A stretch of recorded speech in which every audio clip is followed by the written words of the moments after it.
مع الراكعين ذلك من أنباء الغيب نوحيه إليك وما كنت لديهم إذ يلقون أقلامهم أيهم يكفل مريم وما كنت لديهم إذ يختصمون إذ قالت الملائكة يا مريم إن الله يبشرك بكلمة منه اسمه المسيح عيسى ابن مريم وجيها في الدنيا والآخرة ومن المقربين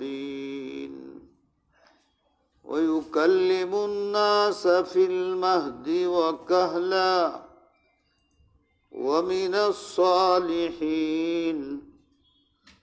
قالت رب أنى يكون لي ولد ولم يمسسني بشر قال كذلك الله يخلق ما يشاء إذا قضى أمرا فإنما يقول له كن فيكون ويعلمه الكتاب والحكمة والتوراة والإنجيل ورسولا إلى بني إسرائيل أني قد جئتكم بآية من ربكم أني أخلق لكم من الطين كهيئة الطير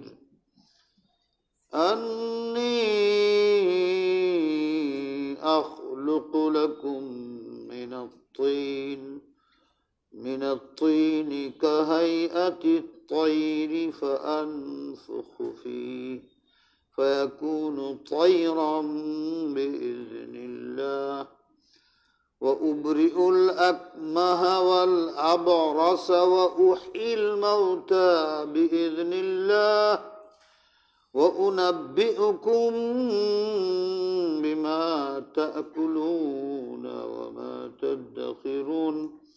وما تدخرون في بيوتكم إن في ذلك لآية لكم إن كنتم مؤمنين ومصدقا لما بين يدي من التوراة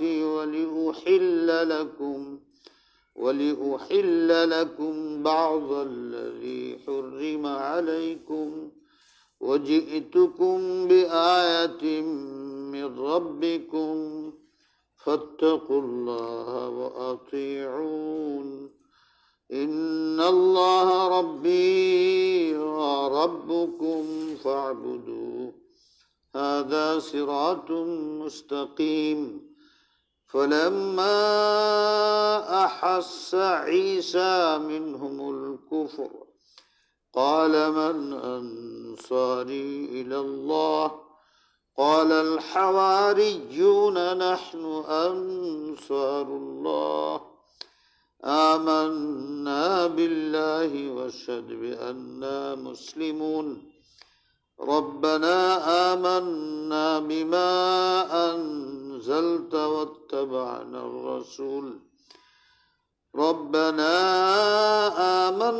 بما أنزلت واتبعنا الرسول فاكتبنا مع الشاهدين ومكروا ومكر الله والله خير الماكرين صدق الله مولانا العظيم وصدق رسول النبي करीम हजरते মারিয়াম সম্পর্কে আমরা কম বেশি সবাই জানি।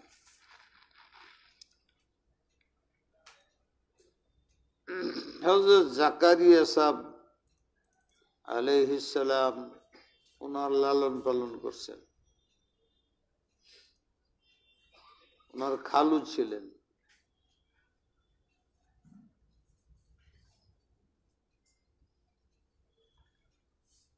উনি লালন পালন করতেন শরীয়তের মসলা হইতে, খালা মার স্থানে। কিন্তু হযরতে মারিয়াম আলাইহিস সালামের জন্ম অস্বাভাবিক অবস্থা ছিল, কারণে বনি ইসরাইলদের ভিতরে দুই ভাগ হয়েছে। এক ভাগ ওনাকে পাক পবিত্রা মানত, তাদের ঈসাই খ্রিস্টান বলা হয়। তারা ওনাকে জানিয়া মনে করতো না। কি মনে করব, যতদিন হযরত ঈসা আলাইহিস সালাম ছিলেন তখন এক অবস্থা ছিল, ঈসা আলাইহিস সালাম দুনিয়াতে চলে গেছেন আর এক অবস্থা হয়ে গেছে। ওনারে ওনার তারিফ করতে করতে সীমা লঙ্ঘন করে ফেলছে। মানুষকে মন্দ বলায়ও সীমা লঙ্ঘন করা ঠিক না, মন্দ বলা তো ঠিকই না, যদিও বলতে হয় সীমা লঙ্ঘন করা ঠিক না। ইহুদিরা সীমা লঙ্ঘন করলো, মন্দ বলতে বলতে ওনারে বলে ফেললো জারজ সন্তান, সীমা লঙ্ঘন করলো। আর যারা ওনাকে পাক পবিত্রা মনে করতেন, তারা তার তারিফ করতে করতে সীমা লঙ্ঘন করে ফেলছে। বলতে বলতে বলে যে উনি আল্লাহর বিবি। এই দুই দল। আমি অনেকবার আপনাদের সামনে বলছি যে পরিস্থিতিতে দুইটা মতামত পৃথিবীতে আসছে, আসলে বিবেচনা করলে যুক্তিতে গেলে এটি হয়। আমাদের কাছে ওই দুই পথ ছাড়া মারিয়ামের ব্যাপারে আর কোনো পথ নাই। হয় বলতে হয় নাউজুবিল্লাহ হারামজাদি, নয় বলতে হয় উনি আল্লাহর বিবি, আল্লাহর অংশ, এই বলতে হবে। যদি আমরা যুক্তির পিছনে যাই, কিন্তু আল্লাহ আমাদের রক্ষা করছেন যে আমাদেরকে পবিত্র কোরআন দিছেন, নবী দিছেন। আমরা যুক্তিতে না পারলেও ভক্তিতে আমরা মুক্তি পাওয়া যাই। এই জন্য আমি সবসময় বলতে থাকি, বারবার বলি, সাধারণ মানুষ কোরআন শরীফের মধ্যে হাদিসের মধ্যে অনেক কিছু আছে, পেশ পাস আছে, এটি আমাদের বোঝা সম্ভব না। বড় বড় আলেমরা পারে না। এইরকম বিষয় আছে আজ পর্যন্ত এটা হল হয় নাই, কোরআন শরীফের মধ্যে আছে, এখন পর্যন্ত স্থির সিদ্ধান্ত নেওয়া যায়নি। তবে এরকম বিষয় যে মানুষের জীবনের আমলের ক্ষেত্রে আখিরাতের নাজাত, দুনিয়ার হেদায়েতের ক্ষেত্রের বিষয় না, যেগুলো জানলেও ফায়দা, না জানলেও কোনো অসুবিধা নেই। এরকম কিছু বিষয় কোরআনে আছে, হাদিসে আছে, এখন পর্যন্ত হল হয় নাই, এখন পর্যন্ত এর ব্যাখ্যা বোঝা যায় নাই। কেউ বুঝছে, কেউ বুঝে নাই, কেউ পুরাই বুঝে নাই। তবে এইগুলো আমাদের দৈনন্দিন সাপ্তাহিক জীবনের কোনো বিষয়বস্তুর সাথে, আমলের সাথে সম্পৃক্ত না।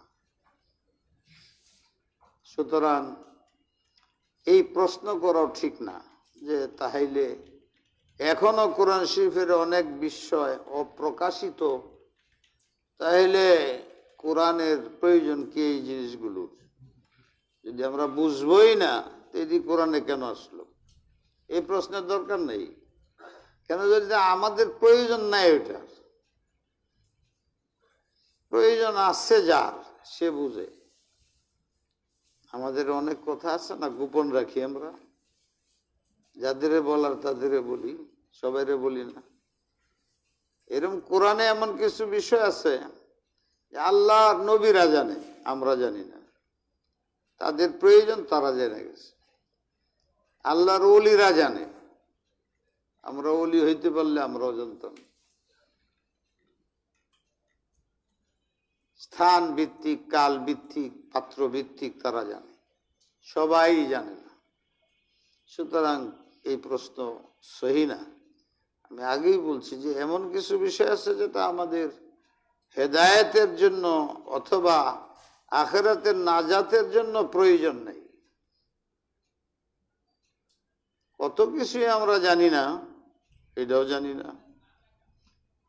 যারা দুনিয়াতে বিজ্ঞান চর্চা করে তারা এখনো বলতে পারে না পৃথিবীর সীমানা কতটুকু। তারা তো এই কাজই করে, একদিন বসে তো বলতে পারে না। আসমান কতটুক দূরে বলতে পারে না। একই গাছের, একই জমিনের থেকে একটা গাছের মধ্যে লাগাইলে গাছের মধ্যে পানি উঠতেছে, এই পানিটা যায় গাছের মধ্যে কাঁঠাল গাছে কাঁঠাল ধরতেছে। কাঁঠালের একটা ঘ্রাণ আছে, মিষ্টি আছে, ওইটাই হইতেছে। পার্শ্বেই লাগানো একটা আম গাছ আছে, ওটার পাতাও ভিন্ন, মজা ভিন্ন, স্বাদও ভিন্ন। মাটির নিচে তো একটা জিনিসই উঠতেছে গাছের মধ্যে, বুঝলে যেতেছে কেমনে। আর এখন তো আরো আশ্চর্য, একটা গাছের মধ্যে বড় হইলে কলম দেয়। কাঁঠাল গাছে আম গাছের কলম যেত হয়, খেজুর গাছের কে জানি কয়, অন্য কোন ফলের, কলা গাছের কলার কলম জাতীয় দেয়, সবরির কলম জাতীয় বেশি দেয়।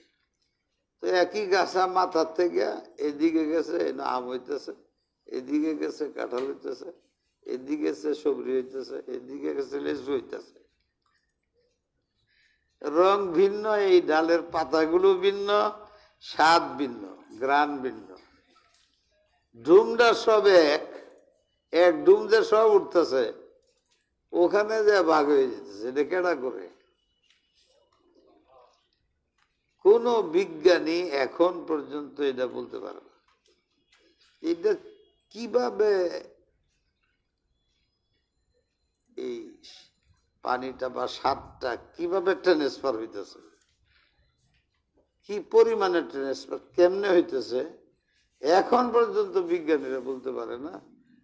এটা বলা যে জানি না, এটা তো নবিয়ানা খাসলত, না জানলেও জানি না।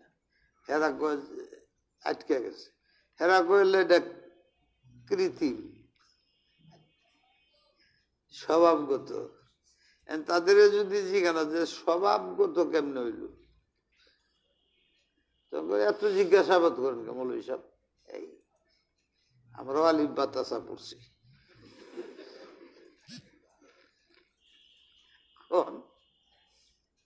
আপনার কত মানুষ বসে রয়েছে, শিক্ষিত অশিক্ষিত, জিগান বিজ্ঞানের ছাত্ররাই তো পারবে, অন্যরা পারবে না।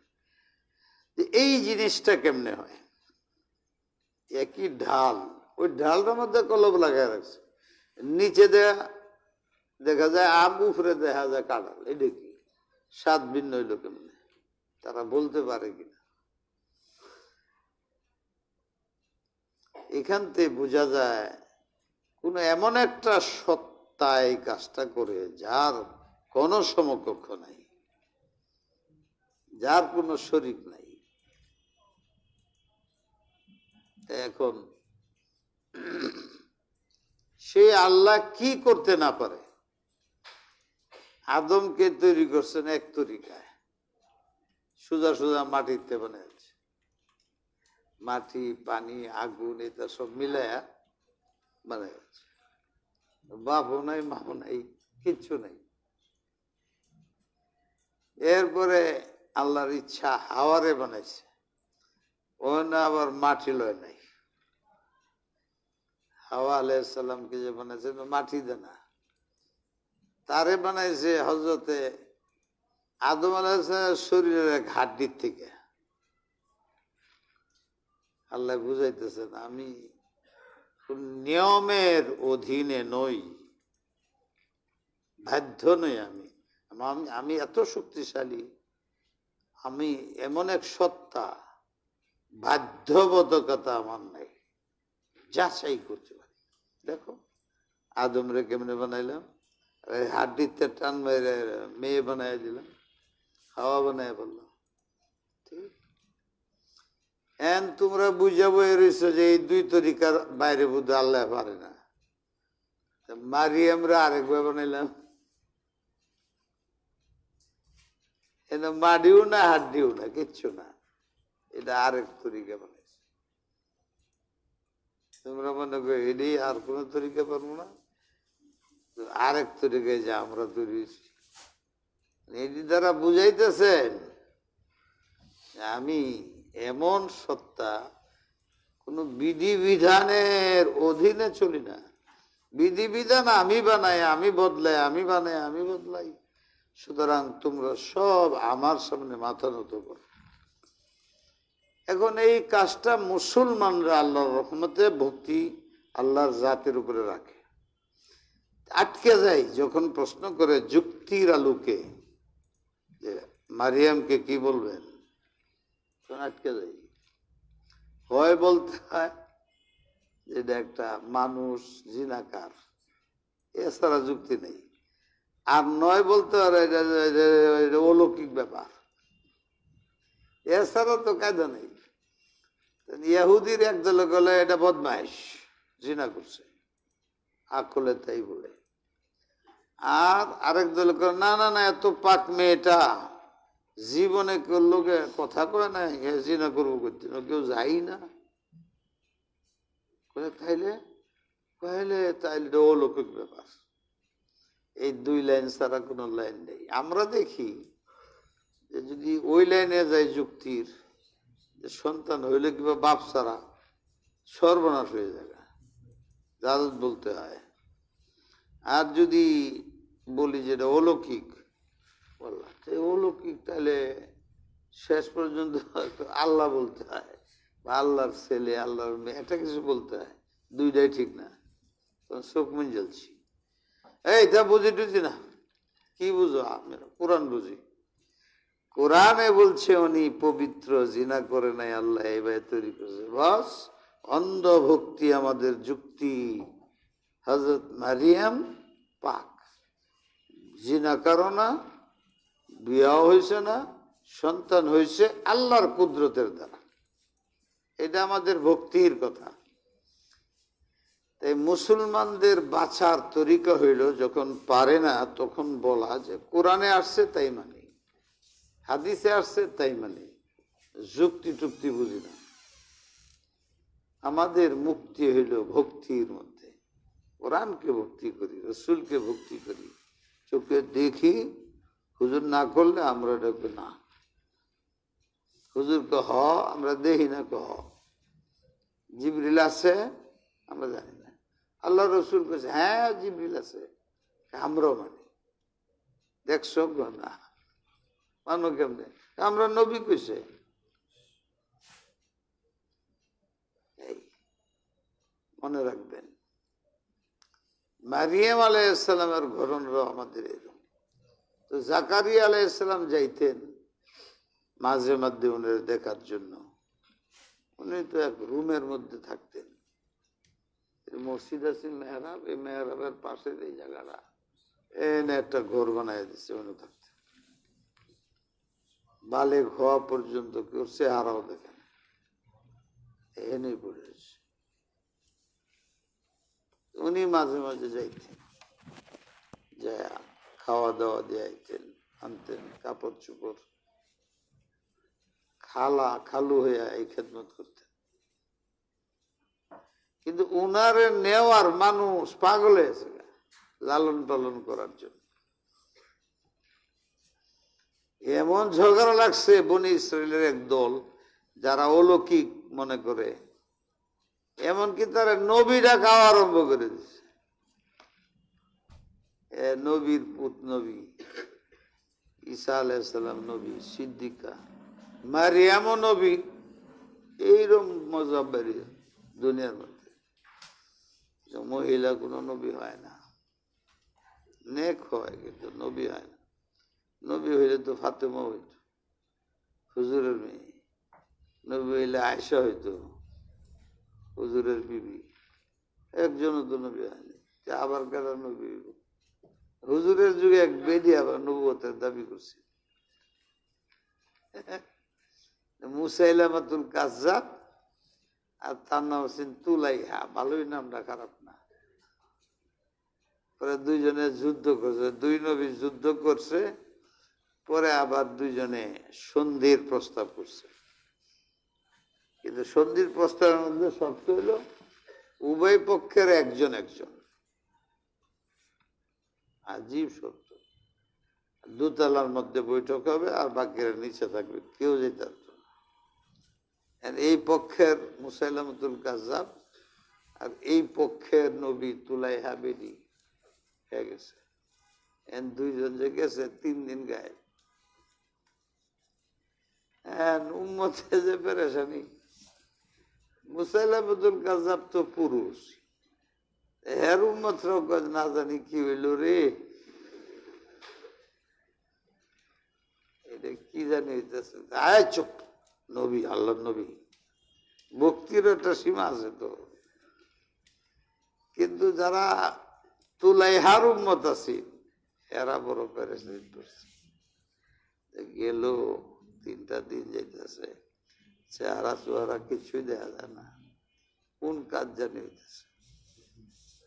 ভক্ত বেশি না, ওহি হইতেছে, ওহি হইতেছে। পরে 3 দিন পরে বাইরে হয়েছে, এমন ওহি হইছে ভাই, মুখটা কালা।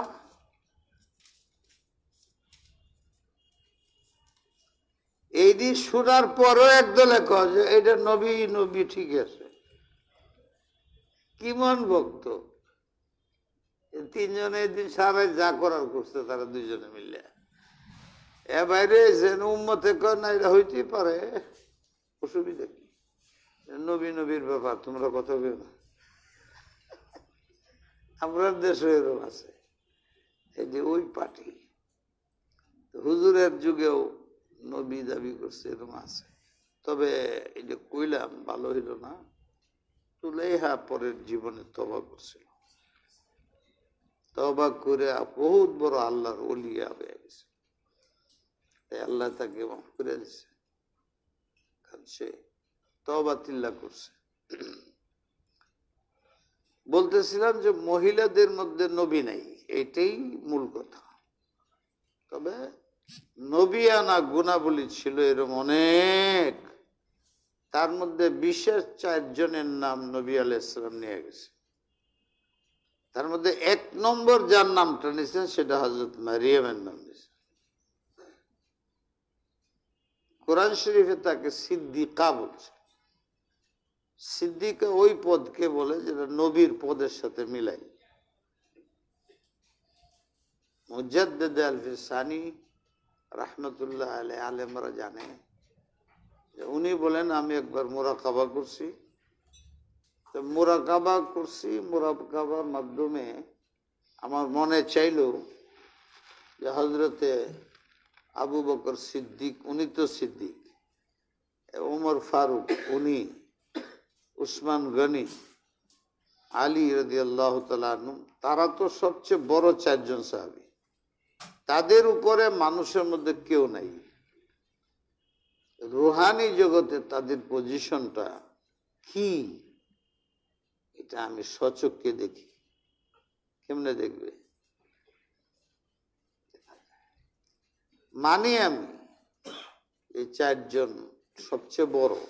তবে 1 নম্বর হলো আবু বকর সিদ্দিক, 2 নম্বর হযরত ওমর, 3 নম্বর হযরত উসমান, 4 নম্বর হযরত আলী। তাদের মধ্যে ডিফারেন্সটা কতটুকু এটা দেখবার ওনার শোক হয়েছে। যেমন হযরত ইব্রাহিম আলাইহিস সালামের শোক হইল যে আল্লাহ মরণের পরে ঠিক করো, কি আবার জিন্দা করো কেমনে? মানি তো 100 বার, কিন্তু করো কেমনে একটু দেখায় দাও না। তো দেখাই দিছে। ঠিক এই শোক হয়েছে হযরত মুজাদ্দিদ আল-ফিসানি। হযরত ইব্রাহিমের হাওয়ালা এই জন্য দিলাম যে নবীর শোক, তার মধ্যে শোক হয়। এমনি মুজাদ্দিদ নবীদের উম্মতের মধ্যে যারা আল্লাহওয়ালা হয় এদেরও শোক বাড়তে থাকে। যত পয়সা বাড়ে খালি পয়সার শোক বাড়ে, আর যত আল্লাহর মোহাব্বত বাড়ে তো আল্লাহরে দেখবার শোক বাড়ে, আল্লাহর কাজ দেখবার শোক বাড়ে। মুজাদ্দিদ আল-ফিসানি তো বিশাল ব্যক্তি ছিলেন, সর্বসম্মত তার মুজাদ্দিদ বলা হয়। তো ওনার শোক হইল, দেখুন রুহানি জগতে উনি পাখির মতন উড়াল দিলেন। এটা আলাদা জগৎ। মানুষে হুজুর এরকম কথা বুঝে আসে না, হুজুর বুঝে নষ্ট হয়ে গেছে। এটা কি কথা বলে কোনো যুক্তিতে আসে না। কিন্তু আমি কি বলবো, আপনারা শুনেন নাই যে মানুষ জান্নাতের মধ্যে যারা শহীদ হবে তারা পাখির মতো উড়াল পারবে? আছে না এরকম? জান্নাতের মধ্যেও মানুষ পাখি হইতে পারবো। আল্লাহর ওলিরাও পাখি হবে, শহীদরা পাখি হবে।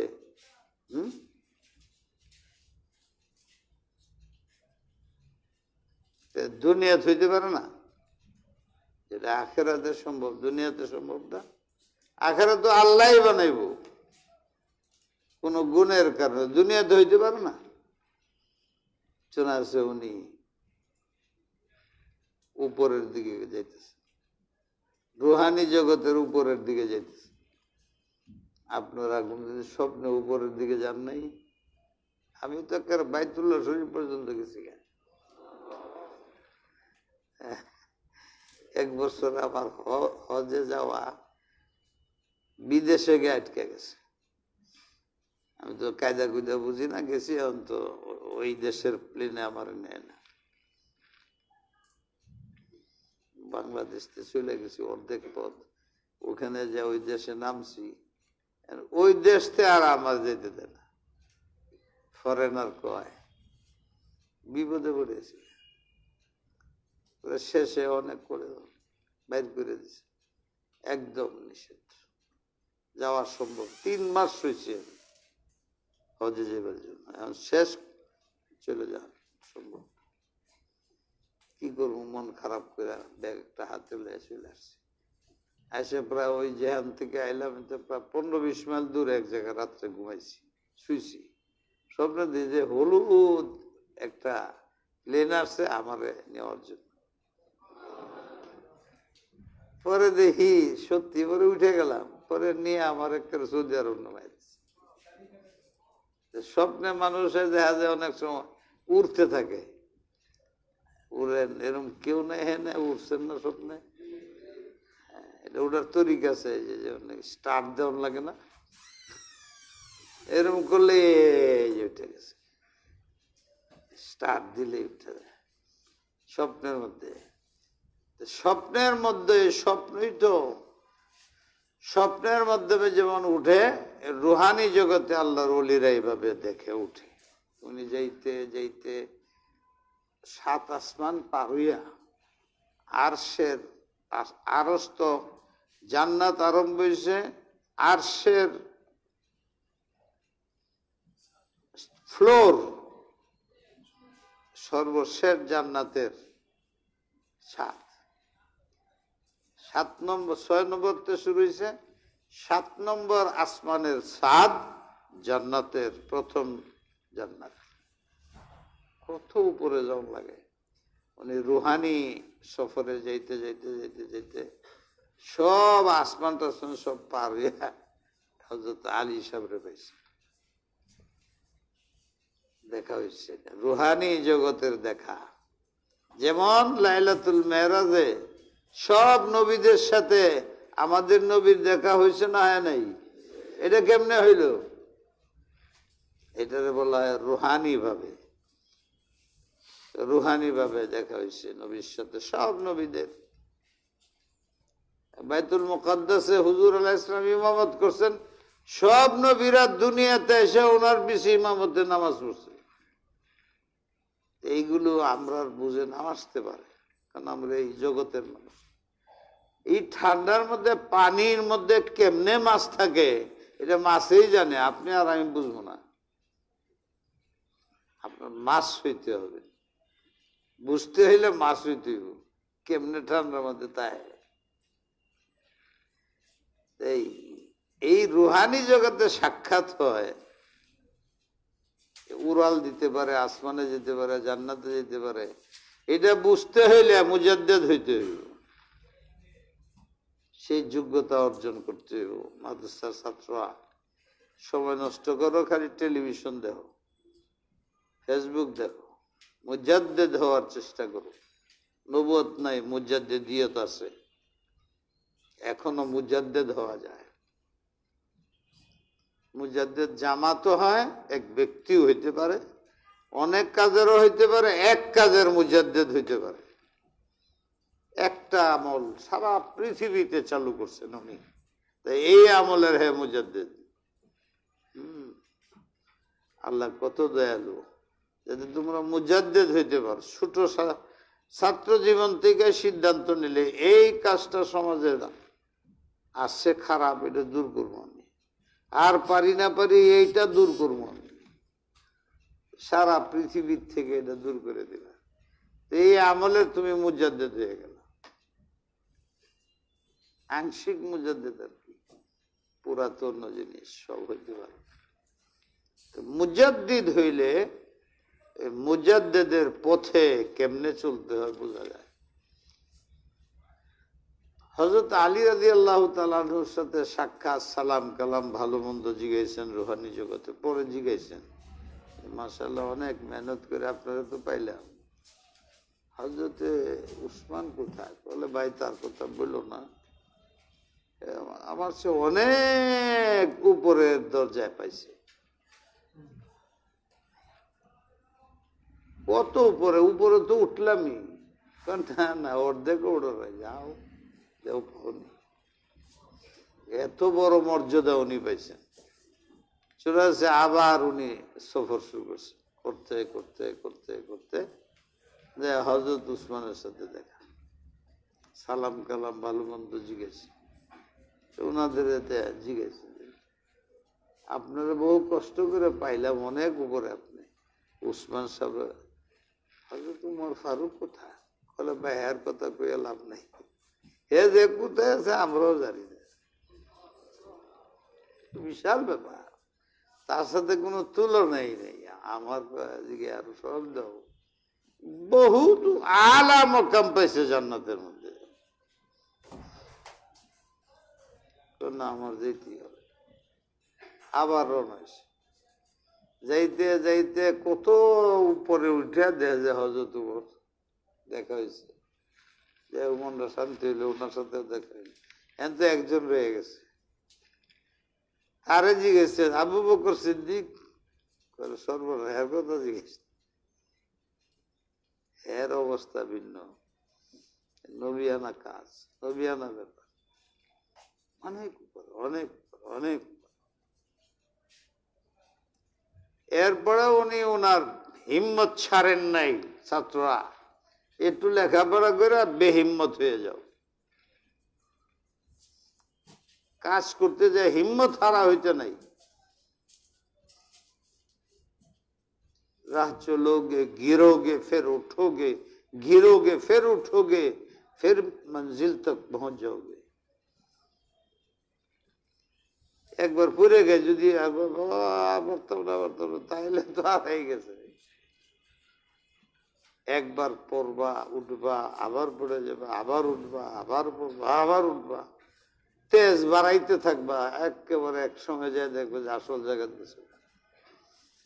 ইয়া আইয়ুহান নাসু ইন্নাকা কাদিহুন ইলা রাব্বিকা কাদহান ফামুলাকি। আছে না কোরআনে? ইয়া আইয়ুহাল্লাযীনা আমানু নাস, ইয়া আইয়ুহান নাসই তো হওয়া উচিত, কারণ সব মানুষের জন্য তো। ইন্নাকা কাদিহুন কাদিহুন ইলা রাব্বিকা কাদহান ফামুলাকি। দুনিয়াতে তোমরা হিম্মতের সাথে আগায়া যেতে হবে, আগায়া যেতে হবে। কাদহান হিম্মতের সাথে, মাটি কাটিয়া। চিংড়ি মাছ, চিরকা মাছ নিজের জীবন বাঁচানোর লাগি মাছ ধরবো, পানি সিচ্ছা চিকরা মাছ প্যাকের মধ্যে দেখা যায় এই যে কেমনে যায় দেহ, হ্যাঁ, প্যাকের মধ্যে যাইতে যাইতে গায়ের পানির জায়গায় এমনি যদি উপরে বয়ে দেয় ফাল ফারে তো ধরে লব। যে মানুষের হাত লাগে এমনি ফেহের মধ্যে যায় প্যাক। আর আমরা এরকম করতে তাই প্যাক সরাই তারে ধরবালে হে প্যাকে ঘুরতেছে। যাইতে যাইতে আমি যে বান দিছিলাম পারে পানি দিয়েছে, বেঁচে গেছে, সফল তার জীবন ধরতে পারলাম না। আল্লাহ বলেন চিকরা মাছের মতন তার নিজের জীবনকে সফল করার জন্য মাটি কাইটা কাইটা কাইটা কাইটা যে পানি ঢুকে যায়, সফল হয়ে যায়। দুনিয়াতে মানুষ অভিষ্ট লক্ষ্য পর্যন্ত পৌঁছতে হইলে এরকম চিকরা মাছের চাইতে বেশি হিম্মত নিয়ে দৌড়ালতেছে, তবু দৌড় দিতে দিতে আমার যে দরবার চায় তার সীমানা শেষ, আমি বিজয় হয়ে যাব। হিম্মত ছাড়ো কে? হযরত থানভী লিখছেন আল হিম্মাতু হিয়াল ইসমুল আযম। ইসমে আজম আছে না, মানুষে খালি চায়। আমারও হুজুর আমার ইসমে আজম দে, আরে আমার কাছে থাকলে তো আমি চালাইতাম।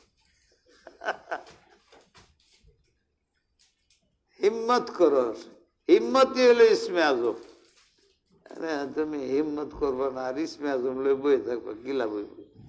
তোমার মুখে লুকমা তুললে দিছি, খাও, খায় না, তো কিবা তুমি তুমি পেট ভরবা কেমনে? কল ইসমে আজম দে পেট ভর, দূর ইসমে আজম দে পেট ভরে। হিম্মত করলে এটার নাম ইসমে আজম। যারা হিম্মতি হয় এরা নিষ্ফল হয় না। তরিকা মতো হইতে, আল্লাহ রসুলের তরিকা মতো হইতে হিম্মত করে যারা কামিয়াব। আবার রওনা হইয়া হযরতে আবু বকর সিদ্দিকরে দেখছে, দেখে ঝলক সর্বনাশ। এতক্ষণ তো যারা দেখছে এর উপরে খালি। হযরতে আবু বকর সিদ্দিকরে দেখতেছে, উনি দাঁড়ায় রয়েছে, আর নবী আলাইহিস সালামের দুই পা ওনার মাথার মধ্যে লেগে রয়েছে। নবীর কুরব সবচেয়ে বেশি, নবীর সবচেয়ে আপন, ওনারে সব সাথে রাখতো, ওখানেও সাথে। নবুয়তের দরজা নাই, উনি নবী হন নাই, নবীর পাও দুইটা লেগে রয়েছে ওনার মাথার। পরে হযরতে মুজাদ্দিদ আল-ফিসানি সাহেব মনে আইলো, একটু উপর বাজায় দেখি আর কি আছে। হযরত আবু বকর এমন ধমক দিছে, আগে কদম বাড়ায় না, পিছা হাঁটো। নবীর এলাকা, মমনু এলাকা, নিষিদ্ধ এলাকা, এটা নবী ছাড়া কেউ ঢুকতে পারে না। দেখো না, আমি ঢুকতে পারি না। এইটার উপরে যারা আলেমরা চিন্তা করছে, এটার ফল কি? ফল হইল যে হযরত মুজাদ্দিদ আল-ফিসানি মকামে সিদ্দিকিয়াতে ছিলেন, যার পরেই নবুয়তের দরজা। এত বড় মানুষটা মুজাদ্দিদ, এত বড় মানুষ মকামে সিদ্দিকিয়াত, আমি বুঝাইতে চাইলাম মারিয়াম নবী ছিলেন না, কিন্তু মকামে সিদ্দিকিয়ত ছিল না, অর্থাৎ এরপরেই নবীর দরজা এত বড় ছিলেন। হুজুর বলছেন 4 জনের কথা নাম নিছেন, 1 নম্বরে মারিয়ামের নাম নিছেন। ওনারে দেখতে যাইলে জাকারিয়া সব যাইতেন, ভালো কাজের জন্য কত বিপর্যয় মানুষের উপরে আসে। খালু উনি যাইতেন, খবর টবর নিতেন। আল্লাহ অপূরব সুন্দরী বানাইছিলেন। এরপরে আবার কুদরতের দ্বারা তার পেটের মধ্যে বাচ্চা এসে গেছে। কেউ যেন যাইতো না, যাওয়ার মধ্যে মাঝে মাঝে হযরত জাকারিয়া যাইতেন, সব মিললে ইহুদি খ্রিস্টান ওনারে দায়ী করছে, এইটাই বদমাইশ। কপাল পুরা আল্লাহর ইচ্ছা, শেষ পর্যন্ত ওনারা জব করে ফেলছে।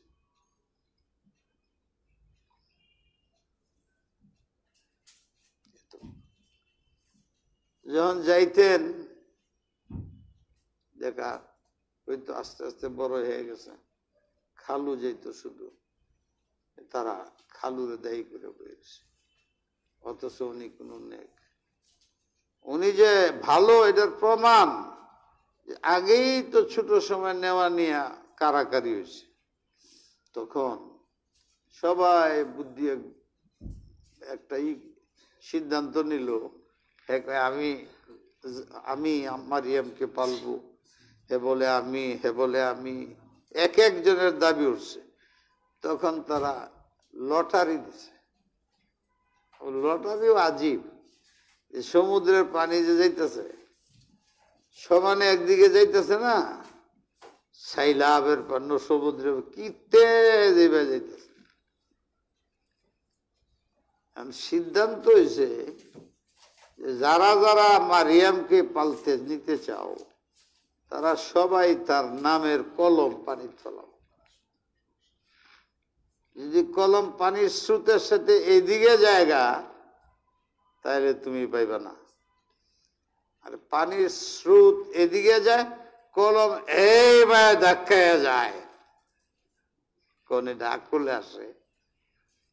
এই সমুদ্রের পানি কিভাবে জুড়ে যাইতেছে, ঢেউ হইতেছে, এই ঢেউ এনে পানি যাইতেছে উত্তর দিকে, কলমটা যাইতে হইব দক্ষিণ দিকে। এইটা সম্ভব? এটা কোনো যুক্তিতে আসে? তখন ফায়সালা মাতবররা এটাই করছে। এরপরে যারা যারা চায় সবাই কলম ছাড়ছে। আশ্চর্য ঘটনা, সবার কলম পানি যে দিকে যায় সব ওই দিকে যেতে থাকে, আর হজরতে জাকারিয়া আলাইহিস সালামের কলম পানি সব পানিরে কেটে পানির সে বেগে আরো বেশি তেজে সামনে যাইতেছে। ফয়সালা হয়ে গেছে। জাকারিয়া সাহেব উনি যায় দেখেন, হ্যাঁ খেজুরে ভরা, আরো কত ধরনের ফল, আঙ্গুর, আপেল। এইটা এই দেশের না, এই দেশের আম কাঁঠালের যে ঘ্রাণ এরকম না, নবী তো জান্নাতি মনে হয়। ইটা এই সময় করতে এলো, মৌসুম নাই কিছু নাই, জিজ্ঞেস মেনে ইনদিল্লাহ, আল্লাহ পড়ায়, আল্লাহ পড়ায়। আল্লাহ এরকম নাকি তুমি জানেন না? তখন উনি আল্লাহর কাছে দোয়া করলেন, ওনার বাচ্চা হইল। এই পর্যন্ত গতকাল গেছে, গতকাল উনি গত সপ্তাহ। আজকে আবার মারিয়ামের কথা এসে, মারিয়াম তুমি পেরেশান হইও না, জানি আজকে তোমাকে কেউ জানিয়ে বলতেছে তোমার ছেলেকে জবাই করতে চায়, সব ঠিক, হিম্মত ছেড়ো না। আর আমি তোমাকে জানাই ওহির মাধ্যমে। এই যে ওনারে আল্লাহ জানাইলো কথাগুলো, এই জন্য অনেক মানুষ বিভ্রান্ত হয়ে তাকে নবী মানে। ওনার কাছে উনি নবী ছিলেন না, সিদ্দিকা ছিলেন। সিদ্দিকা কারে বলে এতক্ষণ বুঝাইলাম। স্মরণ করো হে পৃথিবীর মানুষ, আল্লাহ কত বড়, তার শক্তি কত বেশি। ওই কথা স্মরণ করো। ইদ ক্বালাতিল মালাইকা, ফেরেশতা হযরতে মারিয়ামকে বললেন, ইয়া মারয়াম ইন্নাল্লাহা আসতাফাকি, সমস্ত মেয়েদের মধ্যে আল্লাহ পাক তোমাকে মুনতাখাব করছেন, নির্বাচন করছেন। লক্ষ কোটি মহিলার মধ্যে আল্লাহ বিশেষ প্রয়োজনে তোমাকে নির্বাচন করেছেন। সোজা কথা না। কত মেয়ে আছে, নবীর মেয়ের আছে।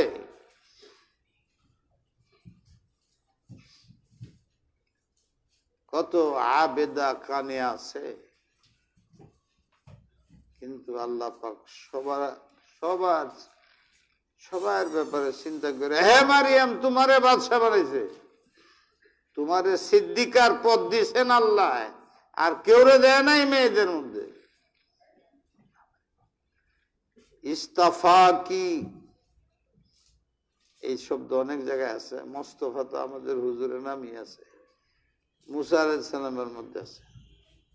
আমি তোমাকে, অনেক মানুষ আছে আমার, কিন্তু আমি তোমাকে আমার জন্য খাস করলাম। ইস্তাফাকে, যোগ্যতা অনেকেরই থাকে, কিন্তু সবার দ্বারা কাজ হয় না, সবাই কাজের সুযোগ পায় না, সবাই কাজের জন্য নির্বাচিত হয় না। যোগ্যতার অধিকারীর অভাব নাই, মানুষের অভাব নাই, গরুর অভাব নাই, উটের অভাব নাই, কিন্তু সবকে কুরবানি করে না, এমনি জব করে খায়। আর কতটি কপালে আছে কুরবানি হয়, এইটি কুরবানি করে খায়। পার্থক্য নাই। আল্লাহ যারে কুরবানি লেগে কবুল করছে, ভেড়া, সব বেড়াই সাংঘাতিক মজা লাগে খাইতো।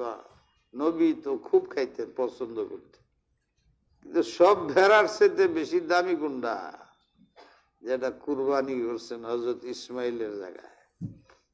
ভাগ্য, এই পুরা খানদান, বেড়ার খানদান হাসরের ময়দানে কাফের বেদিন গুনাহগার মানুষের সামনে দেয়, তোমরা গুড়ার ডিম, আমার বংশ জানো কে কি, ইসমাইলের জায়গায় নিজের জীবন কুরবানি দিছে। কিয়ামত পর্যন্ত নিদর্শন হিসাবে আমরা কুরবানি করি ওই ভেড়ার অধীনে, ভেড়ার অনুকরণ করি। এ নিজে কুরবান হয়েছে নবীর হাতে। সারা দুনিয়ার কুরবানির মধ্যে বেটার কুরবানি হইল ভেড়া, দুম্বা। এই যে ভেড়া কয়ে দুম্বা, আরে বাবা রে বাবা, এক গাদায় তো একেবারে একটা বিরাট গানই বানাইছে। গাদা আছে না, গাদার উপরে উঠিয়া, পূর্বে নবীর যুগেও ছিল, এখনো আছে এমন দেশ, রিক্সা যেরকম গাদার উপরে উঠে, গাদা এহেনতে লয়ে হেনন্যা দিয়ে, রিক্সা যেরকম এহেনতে যাত্রা বাড়ি লয়ে যায়, 10 টাকা 20 টাকা নেয়, এরকম ওইদিকে রিক্সা ছিল না যে দেশে রিক্সা নাই, আছেও এখনো। পাকিস্তান টাকিস্তান, ইন্ডিয়াতে গেলে কই যাবে অমুক জায়গায়, গাদার উপরে উঠতে যায়, এত টাকা এত টাকা গাদা। এই গাদা একদিন চিল্লায় উঠছে, তার উপরে যে বসছেন সে চাবুক মারছে একটা, আমার চাবুক মারো, তো লজ্জা নাই, শরম নাই। হরি বাবা, গাদার মুখে কথা না আল্লাহর জন্য কঠিন, অনেক কথা আছে এরকম, বুখারীর হাদিস আছে। এখন গাদা এরকম কইতাছে, আমার চাবুক মারলেন, আপনারা যে পিঠে উঠেছে এটাই তো বেশি উঠাইছি, আল্লাহ আমাকে এই কাজের জন্য বানাইছে। কিন্তু আপনি এত বড় বেয়াদব, আমার বংশের খবর রাখেন? আমি কোন বংশের মানুষ? কি যে আমার দাদা পরদাদা দাদা পরদাদার উপরে নবী আলাইহিস সালাম বসতেন, মক্কায় ঘুরাইতেন, মদিনায় লয়ে যেতেন, হজ করাইছেন, এরপরে যুদ্ধের ময়দানে আমার বাবা দাদাদের উপরে বসতেন তো আমার নবী। তোমার কোন মুসলমানের মধ্যে আছে বলতে পারবে যুদ্ধের ময়দানে বা হুজুরকে বাসা নিয়ে গেছে কান্দে করে আমার দাদা পরদাদারা লয়ে গেছে? দেখছেন কারবার? সবাই সবার ইতিহাস জানে, কিন্তু মুসলমানের ইতিহাস জানে না। ইতিহাস থেকে শিক্ষা গ্রহণ করতে। আরেক গাদা এরকম ধমক মারছে, কি বলে, ভাই তুমি জানো কোরআনই তো বুঝদা না আমারে ছাড়া। ইটা কি? হ্যাঁ, কোরআনের মধ্যে একটা বিষয় আছে, ওইটা আমাকে ছাড়া, আমার উদাহরণ ছাড়া যদি বুঝানো যেত তো আল্লাহ বুঝিত, আল্লাহ পারে নাই, আমার নাম লইতে হয়েছে। এই দেখুনডা কলে যে ইন্না আনকারাল আসওয়াতি লাসাউতুল হামির। আল্লাহ বুঝাইতে চাই বিকট আওয়াজটা কেমন হয়। জান্নাতে যখন কিয়ামত হবে তো একটা বিকট আওয়াজ হবে, এবং যত জাতি ধ্বংস হয়েছে বিকট আওয়াজ। বিকট আওয়াজটা কেমন এটা বুঝানির তো কোনো রাস্তা নেই। খালি কোন যায় খুব বিকট, খুব বিকট, খুব বিকট, কিন্তু খুব বিকটটা কেমন এইটা বোঝানো সম্ভব হচ্ছে না। তখন আল্লাহ বুঝাইছে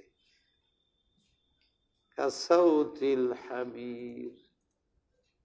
গাধার আওয়াজ শুনলে বুঝতে পারবে কেমন আওয়াজ। এই গাধার আওয়াজের মধ্যে যে আওয়াজ করে এর বিকট,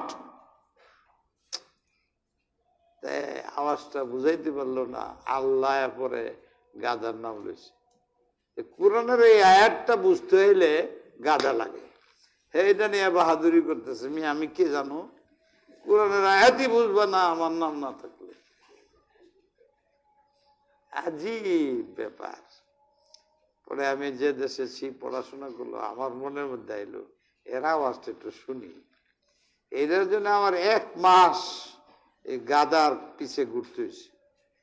এর আওয়াজটা সাধারণত মাগরিবের নামাজের আগে অন্ধকার হইতে থাকে, তখন দেয়।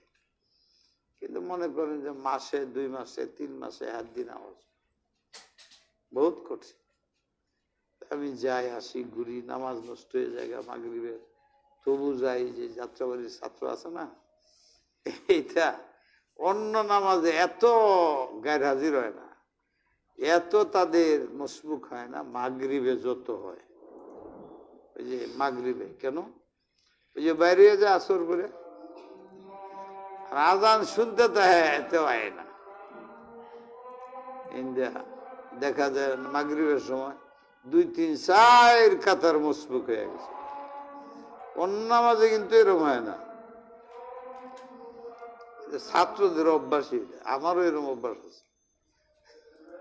এই গাদার আওয়াজ শোনার জন্য হেনকে খার হয়েছে যে মসজিদের নামাজ হয়েছে দিলাম বইলে, এখন তো ছাত্র আরো বেশি শয়তানি করে কিনা আল্লাহ জানে। আল্লাহ বাঁচাইছে, সব ছাত্র নাই।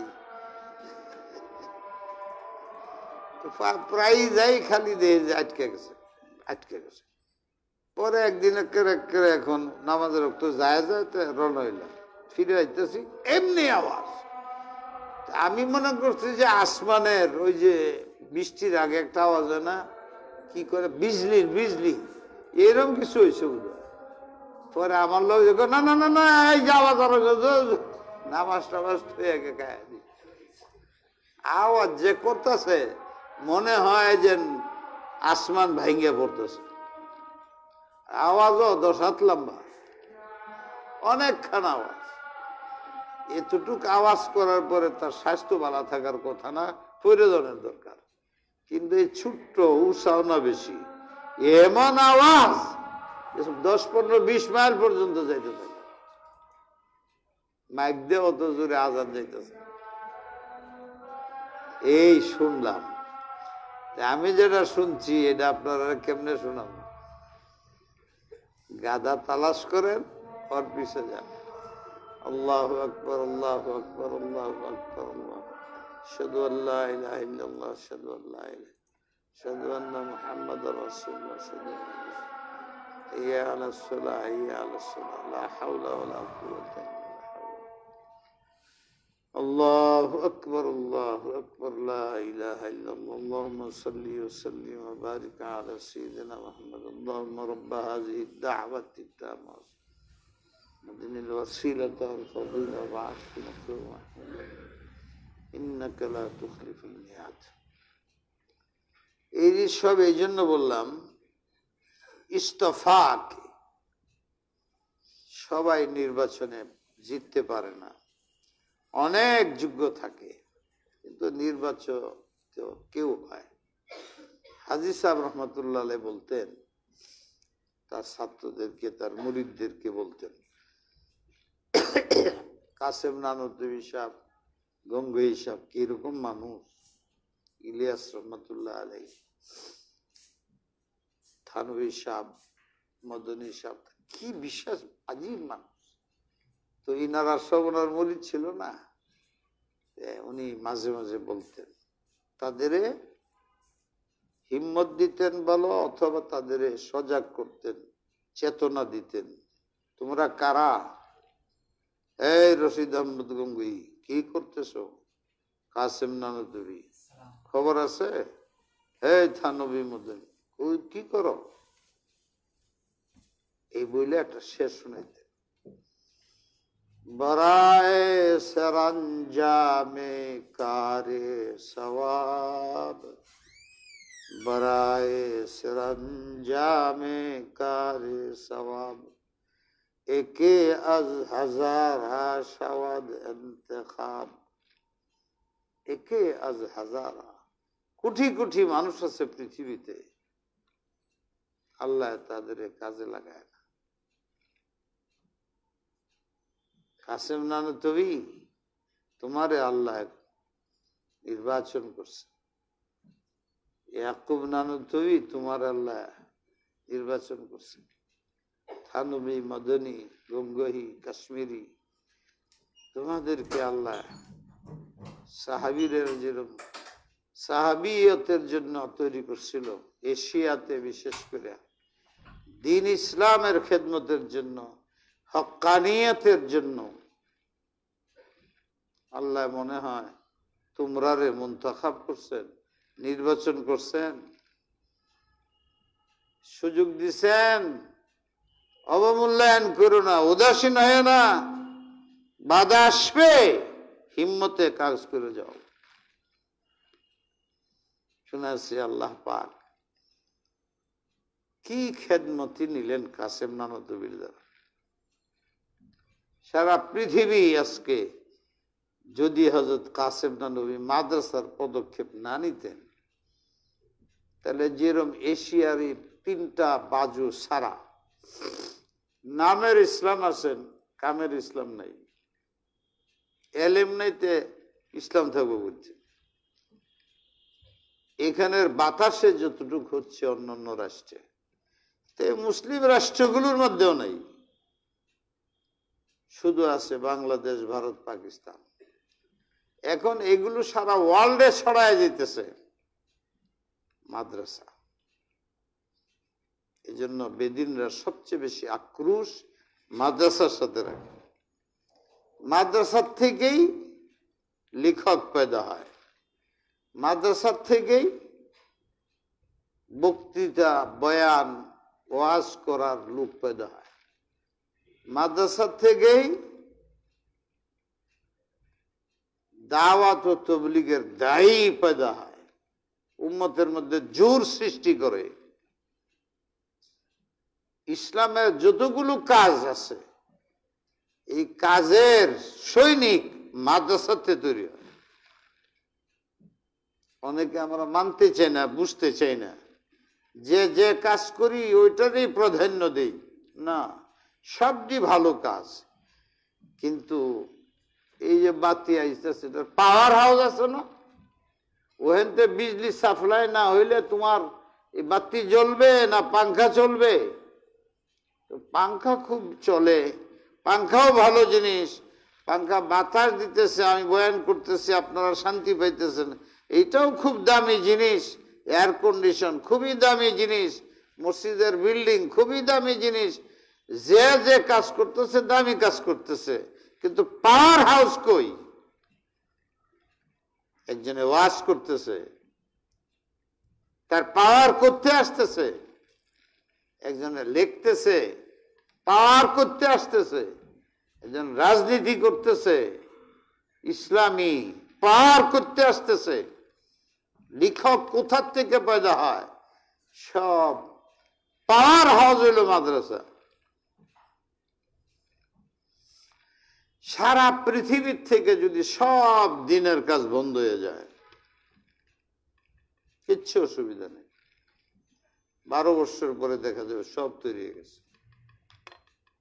ওই লেখক পয়দা হয়ে গেছে, ওই জেহাদ করনেওয়ালা পয়দা হয়ে গেছে, তবলিগ করনেওয়ালা পয়দা হয়ে গেছে, ইমামতি করনেওয়ালা পয়দা হয়ে গেছে, সব হয়ে গেছে 12 বছরের মধ্যে। কিন্তু যদি মাদ্রাসা শেষ হয়ে যায়, তাহলে 12 বছরের ভিতরে পৃথিবীতে ওই এলাকায় ইসলাম থাকবে না, কোন ইমাম পাওয়া যাবে না, জানাজা দেওয়ার লোক পাওয়া যাবে না, লেখক পাওয়া যাবে না, ওয়াজ করনেওয়ালা পাওয়া যাবে না, কারণ ফ্যাক্টরি বন্ধ, মাল সাপ্লাই নেই। তাই দিনী মাদ্রাসাগুলো হলো ফ্যাক্টরি, এখান থেকে যে মাল পয়দা হয় এটি সারা দেশে সাপ্লাই হয়। এখন যার যেটা দরকার, যার যেটা যোগ করতেছে দিনের কাজ, কেউ আজান দিতেছে, কেউ ইমামতি করতেছে,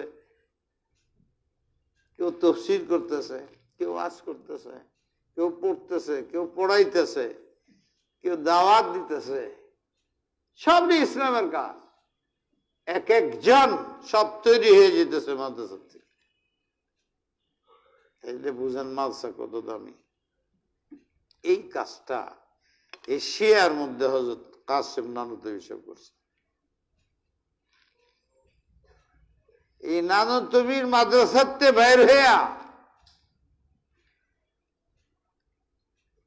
হযরত ইলিয়াস রহমতুল্লাহ আলাইহি তাবলীগ শুরু করছেন।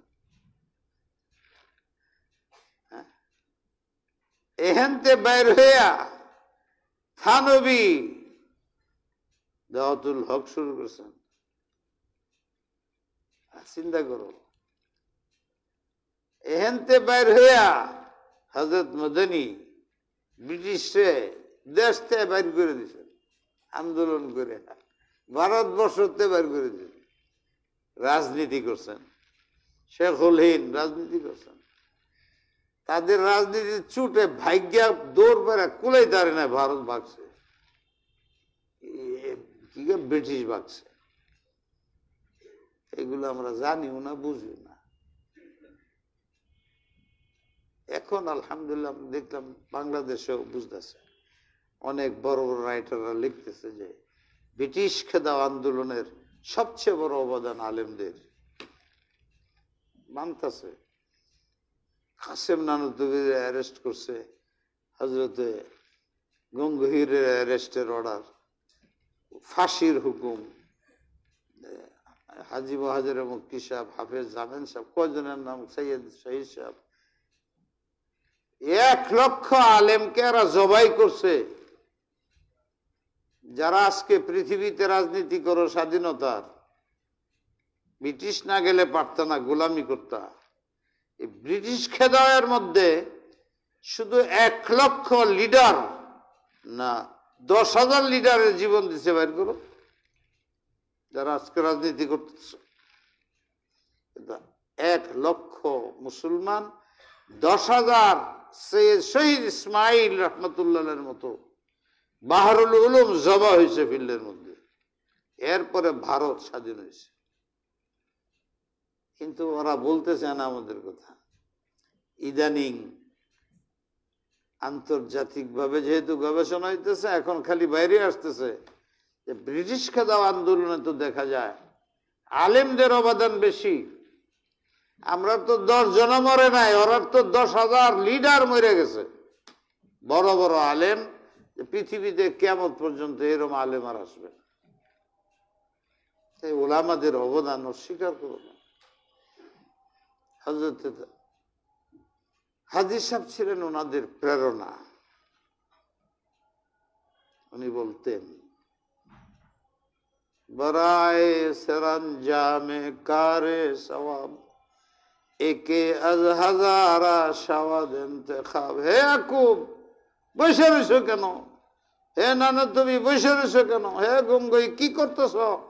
আল্লাহ তো তোমরা এই এলাকার মধ্যে দিনের কাজের জন্য তৈরি করছে, মুজাদ্দেদ বানাইছে তোমাদের, এক এক বিষয়ে তোমাদের পণ্ডিত বানাইছে। আল্লাহ নির্বাচন করছেন, তোমাদের ইস্তেফা নির্বাচন করছেন, ইন্তেখাব করছেন। মূল্য দাও, গুরুত্ব দাও, সময়ের যোগ্যতা মূল্যায়ন করো। উদাসীন হয়ে বসে থেকে সময় নষ্ট করো না, গুনাহ করো না। এই ধারাবাহিকতা কিয়ামত পর্যন্ত থাকবে। আর এটি পয়দা হবে মাদ্রাসার থেকে, আর কোথাও নাই ব্যবস্থা। তাই মাদ্রাসার ছাত্ররা তোমাদের সময়ের মূল্যায়ন করো। কি কাজে মাদ্রাসায় আসছো, সেই কাজটাকে পরিপূর্ণভাবে কাজ করো।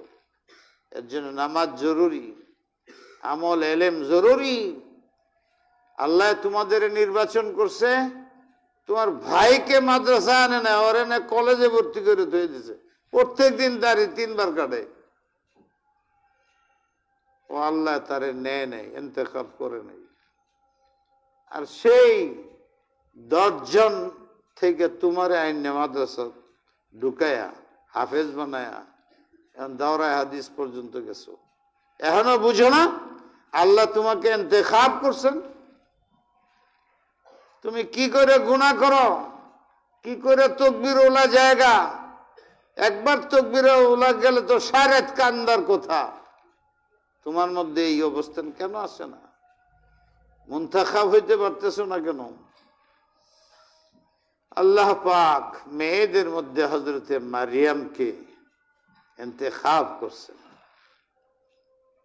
একে আজ হাজারা শাওয়াদ ইন্তেখাবের মধ্যে পড়ে গেছে। এইটা ইন্নাল্লাহ আস্তাফাকি, আল্লাহ তোমাকে লক্ষ লক্ষ নারী থেকে নিজেই কোন কাজের জন্য নির্বাচন করেছেন।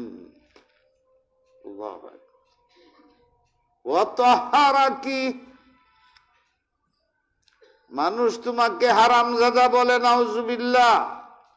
আমি আল্লাহ ঘোষণা করলাম মেয়েদের মতো তোমার মতো পবিত্র আর নাই। তো যারা দিনের কাজ করে মানুষে তাকে গালি দিবে, আল্লাহ বলেন খায়রুকুম মান তাআল্লামাল কুরআনা ওয়া আল্লামা। সারা দুনিয়ার মানুষ বকা দিতে পারে, আমি আল্লাহ তোমারে বুকের মধ্যে রাখি। যারা দিন শিখাও, মানুষকে তাফসীর শোনাও, মানুষকে দিনের দাওয়াত জুড়তে থাকো। তোড়তে চাও না, তোড়ো না। তোরা মানে জোর ছুটায় দেওয়া, ঝগড়া লাগায় দেওয়া, দল দল বানায়। তো হারা কি সমস্ত সাইটে আল্লাহ পাক তোমাকে যোগ্যতা, পবিত্রতা, চারিত্রিক নিপুণতা দান করছেন। মানুষে তোমার চারিত্রিক ভাবে বদনাম করে অপবাদ দিচ্ছে, বাচ্চা কেমনে হইল, এতে তুমি ঘাবড়ে না। আমি আল্লাহ করছি, সব জানি, আমি তোমার পবিত্রতা ঘোষণা করলাম। উম্মতে মুসলিমা বেঁচে গেছে এটা বিশ্বাস করে। যুক্তি ছাড়া আল্লাহর এই নির্দেশ আমরা মানি। ইন্নাল্লাহ আস্তাফাকি ওয়া তাহারাকি ওয়া আস্তাফাকি, একটা হলো আমি তোমাকে নির্বাচন করছি, আর একটা নির্বাচনে ইস্তাফাকি আলা নিসাইল আলামিন, সারা পৃথিবীর মেয়েদের উপরে প্রাধান্য তো দেবে। আল্লাহু আকবার। আপনি বলতে পারেন পৃথিবীতে আদম আলাইহিসসালাম থেকে হাওয়া আলাইহিসসালাম আছে, ওখান থেকে নিয়ে কিয়ামত পর্যন্ত যত নারী আসবে, আল্লাহ বলতে সব নারীদের মধ্যে 1 নম্বর হইল মারিয়াম। তুমি তারা গালি দাও, হাত্তা কি উম্মতে মুহাম্মদিয়ার মধ্যে প্রবলেম পড়ে গেছে। মারিয়াম আগে মর্যাদা বেশি না খাদিজাতুল কুবরার, না আয়েশার, না ফাতেমার, না আসিয়ার।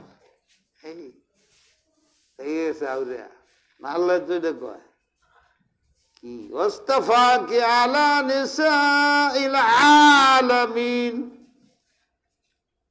সমগ্র পৃথিবীর মহিলাদের মধ্যে তুমি 1 নম্বর। এটার মধ্যে তো দেখা যায় উনি আগে গেছেন। এই জন্য এখানে এসে আমরা দম বন্ধ হয়ে যায়।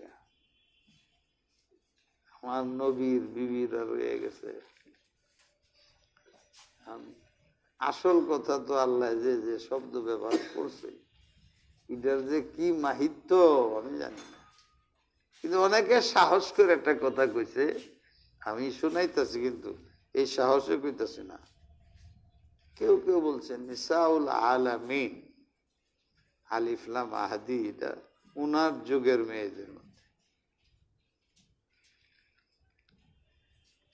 হযরতে মারিয়াম যে যুগে ছিলেন, এই যুগের সারা বিশ্বে যত নারী ছিল তাদের মধ্যে উনি 1 নম্বর।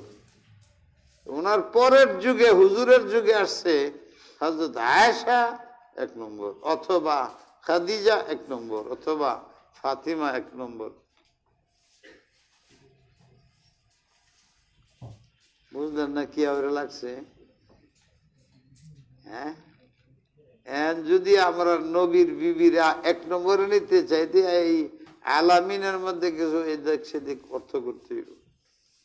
যে আলামিনের অর্থ হইল হযরতে মারিয়ামের যে জওয়ানরা ছিল ওই যুগে সারা পৃথিবীতে উনি শ্রেষ্ঠ ছিলেন, ওনার পরে এনো নাই। এই কইয়া জীবন বাঁচাই। কিন্তু আমি বেশি বলি না, কেরে যদি আল্লাহর এটা মকসুদ নয়। মারিয়ামের যে ব্যাপার, এই তো সাংঘাতিক। আল্লাহ নিজের হাত দিয়ে হেরে পয়দা করছে, আবার বিয়া ছাড়া বাচ্চা হয়েছে, আবার হের পিছে আল্লাহ লাগিয়ে রয়েছে যাতে কেউ ক্ষতি না করতে পারে। এটা সব দেখলে আল্লাহর যে মায়া ঈসার প্রতি এবং তার মার প্রতি, এইরকম তো আমাদের নবীরও দেখা যায় না। এর মনের মধ্যে খেলাই আর কি, আল্লাহ তওবা করি, সবচেয়ে বড় নবী আমাদের নবী, এটাও ঠিক। ওনার বিবিও বড়, এটাও ঠিক। বাকি আকাশের দিকে তাকাও, অনেক উপরে সিল দৌড়াদৌড়ি করতেছে, কোনটা উপরে কোনটা নিচে কিচ্ছুই বোঝা যায় না। আমরা বলি এই হযরতে মারিয়াম বড় না আয়েশা বেশি দামি, না খাদিজাতুল কুবরা, না আসিয়া, না উম্মে মুসা, এটা সব এত উপরে আমরা দেখি সব সমান।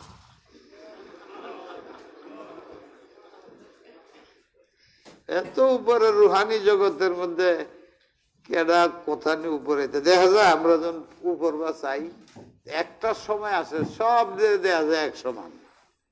বাস আমরা সবাই সমান বড় মনে করি। এর উপরে কেডা হাসরের ময়দানে দেওয়া যাব, আল্লাহ জানে। আমরা কোনটা কয়ে কোন বিপদে পড়ি। হ্যাঁ, বাস কিরকম আল্লাহ এইটা ধান্দিকতা লাগাই দিয়েছে। কারে বড় কষ্ট, চুপ। হাতে মারে কারে, কেউ রে না, বাস চুপ। ইনাদের ব্যাপারে চুপ থাকো। তাদের সে বড় হইলে তাইলে না তুমি কেডা বড় কেডা ছোট, কেডা বড় কেডা ছোট বলতে পারবা। তার সে বড় হইতেই হতো। নিচে তুমি হের বুঝবে না, কেডা বড় কেডা ছোট বলবো কেমনে? আল্লাহ যে বলছে এইটুকুর উপরে থাকো। কি আল্লাহ বলছে, ওয়াসতাফাকি আলা নিসাইল আলামিন, সমস্ত মহিলাদের মধ্য থেকে আমি তোমাকে মুনতাখাব করিলাম। এটা কি মর্যাদার ব্যাপার না অন্য কিছু? একদম মুফাসসিরিনরা যা বলছে আমি শুনাইছি, আমারও নিজের একটা তাফসীর আছে। এখানে যেটা আমি বলি, এটা সম্মানের সাথে সম্পর্ক না। তাই আসিয়া বেশি সম্মানী, উম্মে মুসা বেশি সম্মানী না ফাতেমা বেশি সম্মানী, এই আয়াত দিয়ে সিদ্ধান্ত নেওয়া যাবে না। এই আয়াতে এটা বলা হয়। ইন্তেখাবের অর্থ হইল এই, আসিয়া স্বাভাবিকভাবে জন্মগ্রহণ করছেন, আয়েশা স্বাভাবিকভাবে জন্মগ্রহণ করছেন, খাদিজা স্বাভাবিকভাবে জন্মগ্রহণ করছে, সবাই উম্মে মুসা স্বাভাবিকভাবে জন্মগ্রহণ করছেন। অস্বাভাবিক জন্ম এটা কার হয়েছে? মারিয়াম। এখানে আমার একটা কুদরতের খেলা দেখানোর ব্যাপার ছিল। আমি যে কত শক্তিশালী, কোন আইনের পাবন আমি না। এই কুদরতটাকে প্রকাশ কার মাধ্যমে করব? তখন সারা পৃথিবীর মেয়েদের মধ্যে এই কাজটার ক্ষেত্রে আমি মারিয়ামকে ইন্তেখাব করছি। আমি এই অর্থ করছি। তাহলে কেডা বড় কেডা সুর এনে প্রশ্ন আসে। এই কাজের জন্য তারে, ওই কাজের জন্য খাদিজারে ইন্তেখাব করছি নবীর মার দায়িত্ব পালন করতে। নবী মা পায় নাই, মার আদর পায় নাই। সেই মার আদরটা খাদিজাতুল কুবরা নবীর জন্য করছে, এর কোন দ্বিতীয় পৃথিবীতে নাই। এটা ওনার বৈশিষ্ট্য। আয়েশা তার মতো শিক্ষিতা মেয়ে পৃথিবীতে নবীর বিবি হইয়া নবীর উলুম মারিফ, আধ্যাত্মিকতা, জাহেরি বাতিনি এলেম পৃথিবীতে কোন মহিলা ফাতেমা হজরতে কি জানি কয় আয়েশার মতো হয় নাই। এই দিক দিয়ে উনি এক নম্বর। নবীর বিবিদের মধ্যে উনি হয়েছেন। আর উনি দরদি, নবীর প্রতি এহসানে মার মতো হয়েছেন, এর নজির নাই। আয়েশার এলেম জ্ঞানের ক্ষেত্রে নজির নাই, মারিয়ামের সাথে জ্ঞানী রাদিয়াল্লাহু তাআলা। আসিয়া ওরে বাবারে বাবা, সে কাফেরের ঘরে থেকে তারা কুটি কুটি করে কাটছে, আগুনে ফেলাইছে, সব হইতেছে, কিন্তু সে এক কদম চুল এদিক সেদিক হয় নাই। লা ইলাহা ইল্লাল্লাহ। আল্লাহ তার মুসা তার কুলে নে পালাইছে। মুসাকে উসিলা বানায় আসিয়া এত মজবুত ঈমানওয়ালা মহিলা হইলেন, পৃথিবীতে তার মতো আর নাই। এত কষ্ট। বেলালে হাফসির বুকের মধ্যেও গরম বরম 200 মণ পাথর রাখছে, চিৎকার করছে, কিন্তু শেষ পর্যন্ত উনি মুক্ত হয়েছেন, নবীর সাথে শান্তির জীবনও কাটাইছে। আসিয়া তার নাক কাটছে, কান কাটছে, হাত কাটছে, আগুন লাগাইছে, শরীরের মধ্যে নাক পুরাইছে, এর মধ্যে মরিচ ঢুকাইছে, এটা সব করছে যা করার। শরীরের অঙ্গটি কেটে কেটে কেটে কেটে লজ্জাস্থানে যা করার করছে, সে আগুন ঢুকাইছে, আরো অনেক কিছু করছে, যা পারছে, কিন্তু সে আল্লাহ আল্লাহ আল্লাহ এক কথা। যতদিন পারছে যুদ্ধ করছে, যখন পারে নাই তখন মজলুম হয়েছে, শেষ পর্যন্ত তারে আগুনের মধ্যে ফালায় চুইরে ছাই করে বলছে। এরপরেও এত বড় মজলুমা পৃথিবীতে আর আসে নাই। তো এক একজনের এক এক এমন বৈশিষ্ট্য আরেকজনের নাই। এদের আমরা কেডা বড় কেডা শুধু কেমনে কম, এই জন্য মাসা ছাত্রদের বলি, তোমরা ফেসবুকের মধ্যে লেখো, সমালোচনা করো বুজুর্গানে দিনের। কেমনে করো? কেমনে করো? কি লেখাপড়া করছো? কি অভিজ্ঞতা তোমাদের? এত বড় বড় আলেমদের উপরে আঙ্গুল উঠাও, যারা লাখো কোটি খেদমত করছে দুনিয়ায়, দিনের খেদমত করছে, যাদের বরকতে এখন তুমিও দিনের অংশ পাইতেছো, শিক্ষা পাইতেছো। আর এত বড় আল্লাহর ওলি দুনিয়াতে নাই, মরে গেছে, দুনিয়াতে আছে, তার বিরুদ্ধে মুখ খুলো, তার বিরুদ্ধে কলম ধরো, তোমার খবর নাই। তোমার যে দেমাগ খারাপির আজাব আল্লাহ তোমারে দিছে, তোমার মাথা খারাপ করে দিছে আল্লাহ। দুনিয়াতেই তোমার আলামত শাকাওয়াতের, যে তুমি আল্লাহর ওলিদের উপরে আঘাত করো।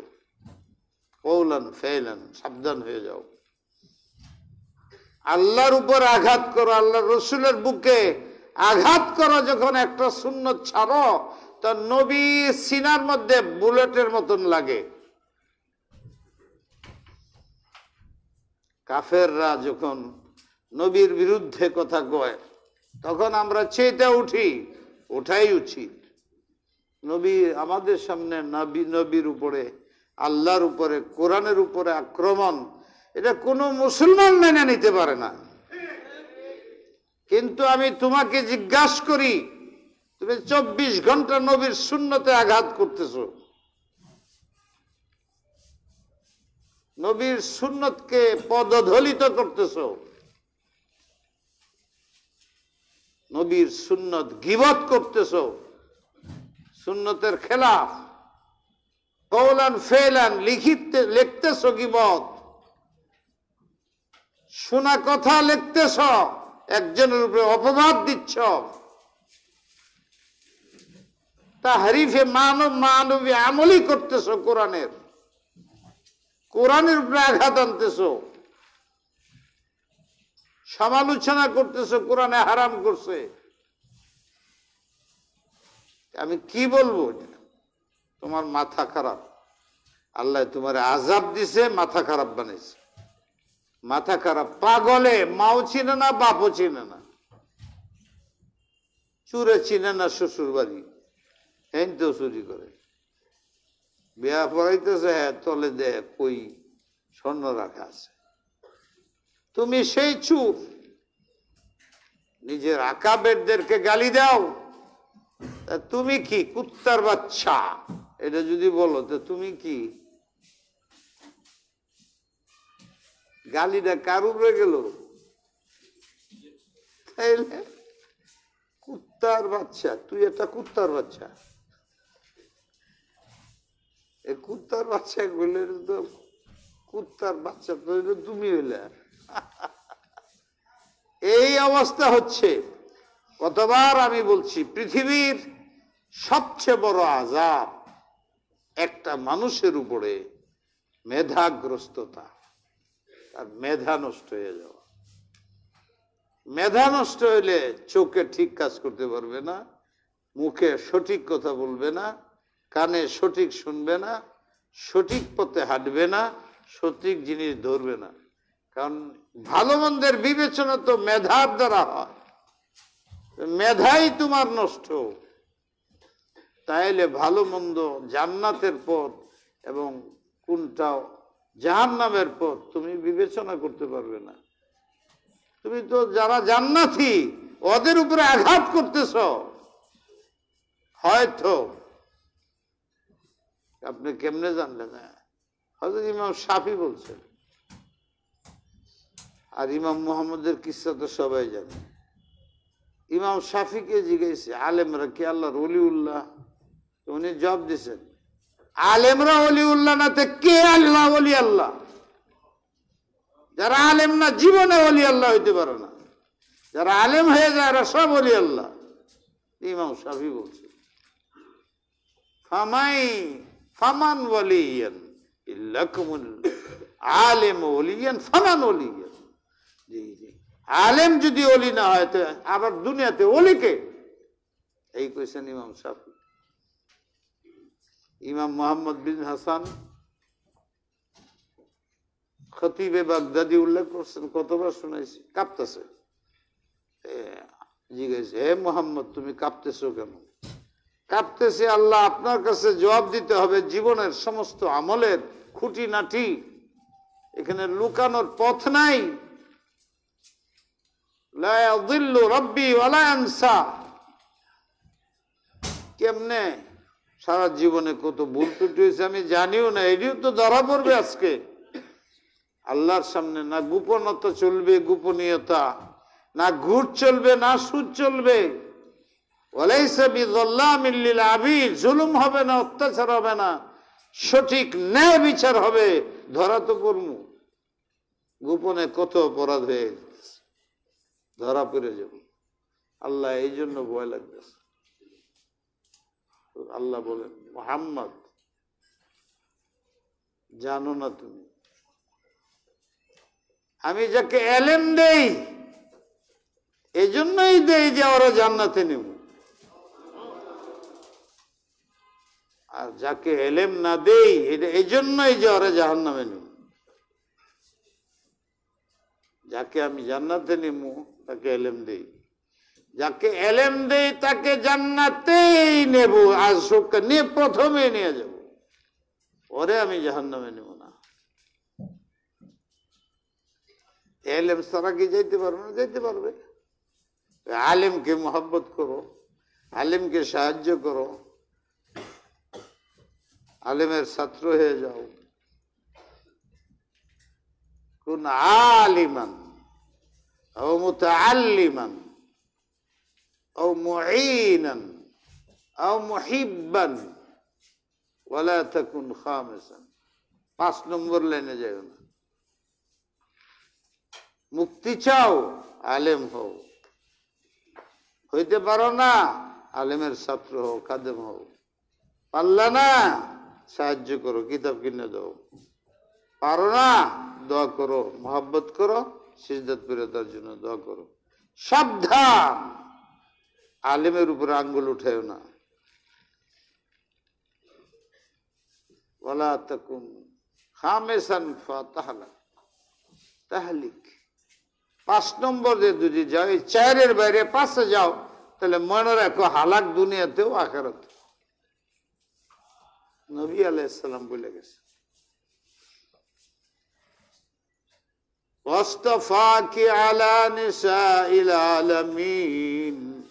অতএব হে মারিয়াম, ইয়া মারিয়াম, ইয়া মারিয়াম কুনুতি লিরাব্বিকি। হে মারিয়াম, এই অবস্থায় তোমাকে লালন পালন করেছেন যিনি রব তোমার, তার সামনে নতশির হও, অহংকারী হইও না, নমনীয় হও। এত বড় নেয়ামত আমি তোমাকে ইন্তেখাব করেছি, এরপরে তোমার জন্য মুনাসিব না তোমার মধ্যে অহংকার থাকবে, কথায় অহংকার প্রকাশ পাবে, চলায় অহংকার প্রকাশ পাবে। লা ইয়ামশি ফিল আরদি মারাহা। যখন মানুষ হাঁটতে থাকে, হাঁটার মধ্যে অহংকার প্রকাশ পায়। হাঁটার এমন তরিকা আছে, অহংকারী বোঝা যায়। আল্লাহ বলে, লা তামশি ফিল আরদি মারাহা, আমার জমিনদের উপর দিয়ে হাইটে যাও, অহংকারী অহংকারী হাঁটা।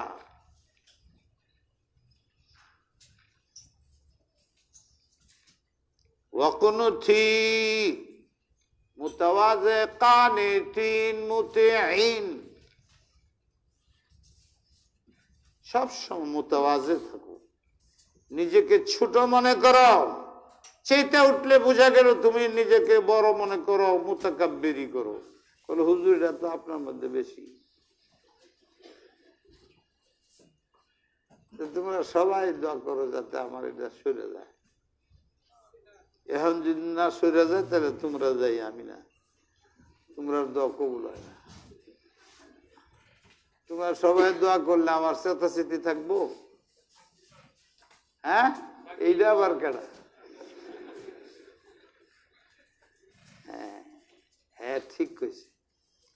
আমার যে চেতা চেতিরি না থাকলে সব পেরেশান হয়ে যাবে। আমার চেতা চেতিতে অনেক ফায়দা। তাহলে ওই চেতা চেতি না এটা, যে চেতা চেতি হিংসায় করে, অহংকারে করে, যে চেতা চেতির মাধ্যমে কাউকে সম্মান ক্ষুণ্ণ করতে চায়, হ্যাঁ প্রতিপন্ন করতে চায়, সমাজে তাকে ইনসাল্ট করতে চায়, ওইটা হারাম। আর যে চেতার মাধ্যমে তার ইসলাহ হয়ে যায়, ফটু বন্ধ হয়ে যায় সারা দুনিয়া, এই চেতা চেতি যায়। আমি এদের জন্য আজকাল খুব মনের মধ্যে আল্লাহরে খুব বলতেছি, আল্লাহ আমি কিন্তু একটা মশলা ঠিক করে আলছি, কি যেখানেই যাই, সরকার আর বেসরকার না, একেবারে সরকারের সবের উপরে হেনও যদি যাই, এই মৌলানা মাহমুদ সাহেব আসতেছে, সব সরাও। কয়েকদিন আগে, কয়েকদিন কি গতকাল না গেলাম, বৃহস্পতিবার দিন, আজকে কি বুধবার দিন, যে টাঙ্গাইল গেলাম, মঙ্গলবারে, হ্যাঁ হেন গেলাম, যে রাত্রে গেলাম, যে কি ঘাটাইল কয়, এনো জীবনে যায়নি। অনুযায়ী দেখি যে প্রশাসন সব এসপি, ডিএসপি, এসপি, ফেসি, ওসি, ডিসি, পরে কি জানি কয় মেয়র, পরে উপজেলার চেয়ারম্যান, ব্যাগ থাকছে। ভাবছি ওয়াজ 6 বার করে সারছি, 7 নম্বর ওয়াজ। মানুষ তো এটি পাগলের মতো টাঙ্গাইলতে যে ঘোরানো শুরু করছে, যে ঘাটাইল পড়ে যেখানে যেখানে দৌড় পারে। কারণ আমি চিন্তা করি কোন কথা কই, এরা তো শুনতে আছে ওয়াজ, একই দিনে 6টা আওয়াজ করা, এটা আলাদা আলাদা সব তো এক হয়ে যাইব গা। আমি চিন্তা করলাম এখানে কি ওয়াজটা করি, ভাবলাম যে তো সব দেখা যায় কোটিপতি, আর সব সরকারি এবং শিক্ষিত, বিশাল সব লক্ষের উপরে লোক জমাইছে। এখানে ফটোর উপরে আছে কপালে, বড় বড় অফিসাররা থাকে। রাস্তাতে শুনি বলতেছে, মানে বয়ান হইতেছে ওসিডিসিরা, প্রত্যেকেই বলতেছে, আমি শুনতেছি। আমি যখন যা পড়ছি তখন ডিসি সাহেব বয়ান করতেছিল, অথবা উপজেলার চেয়ারম্যান একজন হবে। এই যে হুজুর আইসা বলছে, তো এই সব মোবাইল বন্ধ করে ফেলেন, এই সেই ওই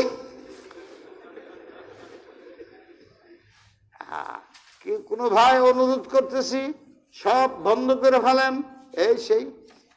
আমি যে আমার মৌজুই নাই, ওইখানে এই আওয়াজ পৌঁছে রয়েছে। আবার এলান করতেছে সরকারি লোকে, বুঝাল চেয়ারম্যানেরা, দেখো উনি খুব কঠোর, এই মানি না, উনি ওখান থেকে দেখলে চলে যাবো, তাহলে আমরা সব কাজ বেকার হয়ে যাবো। পরে আমি এনে উঠে বললাম যে আমার খুব কষ্ট লাগতেছে। কি ব্যাপার? যে আপনারা আমার একটু সম্মান, পেপার টেপার আমার ফটো আসবে, এখানে নতুন আসছি, এইটাও নাই।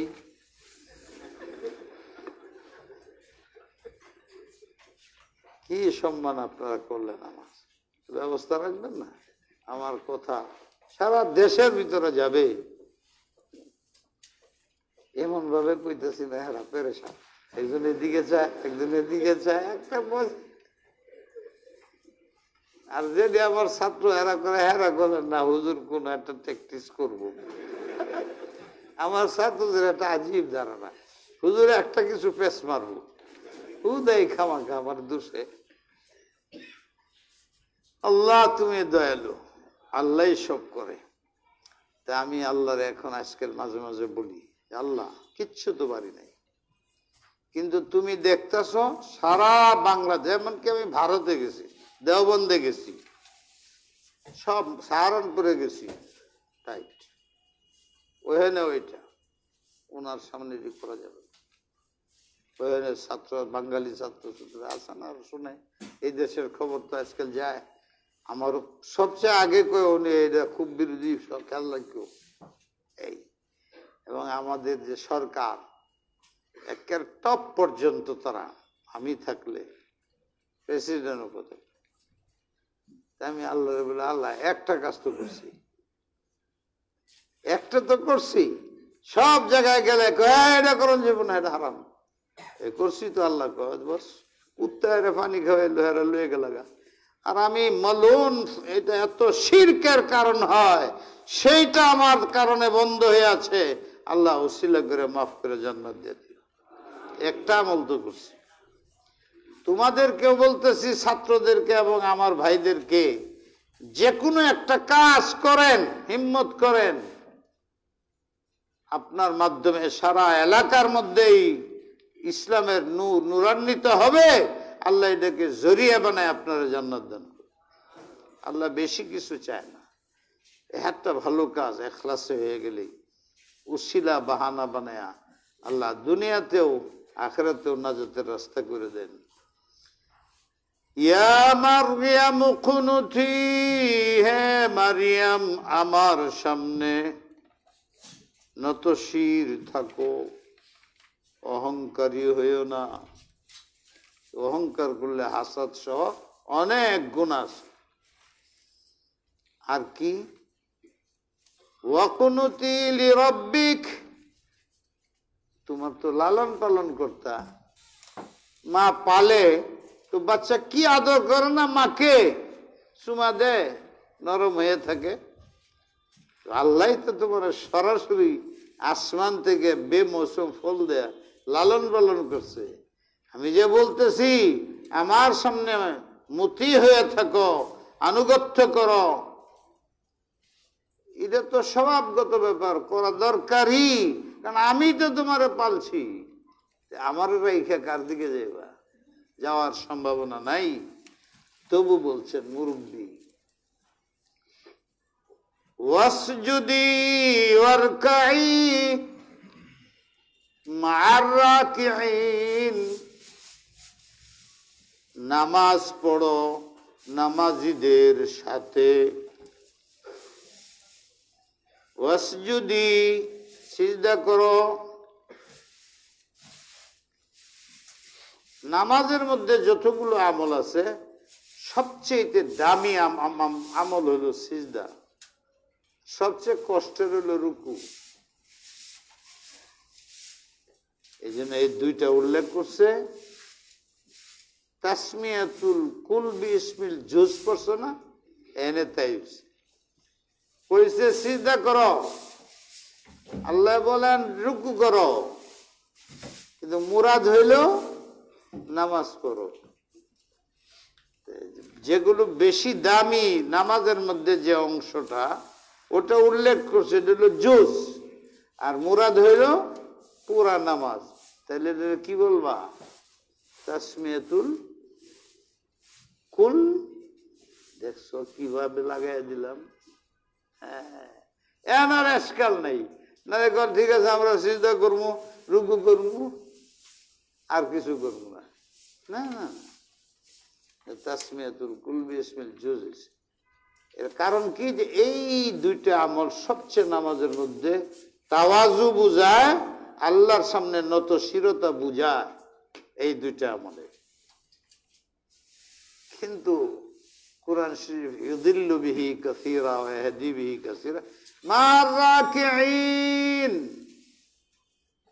রাকিন তো পুরুষদের সিগা, পুরুষদের সাথে। ইয়া আল্লাহ, এটা কি হইল? যারা কয় মসজিদের মধ্যে মহিলারা নামাজ পড়বে, এরা এই আয়াত দিয়ে দলিল দেয়। পুরুষ মারিয়ামকে বলছে যে মসজিদে যায় সব পুরুষের সাথে নামাজ পড়ো, আমরা না করে হুজুররা। প্রথম কথা তো হইল মারিয়াম তো থাকতেনি মসজিদে, ওয়াল করে চতুর্দিক দিয়ে বন্ধ করে একেবারে উপর পর্যন্ত বন্ধ করে। একটা ছোট্ট দরজা একেবারে মসজিদের ছাদ পর্যন্ত পুরাটা বন্ধ করে দিয়েছে। ছোট্ট একটা ডেকোরের মধ্যে উনি সারা জীবন কাটাইছে। এরম করে আপনার মেয়েরে থুয়ে আনবে যান, খালু ছাড়া আর কেউ যেত না। আর সামনে যা কাতার,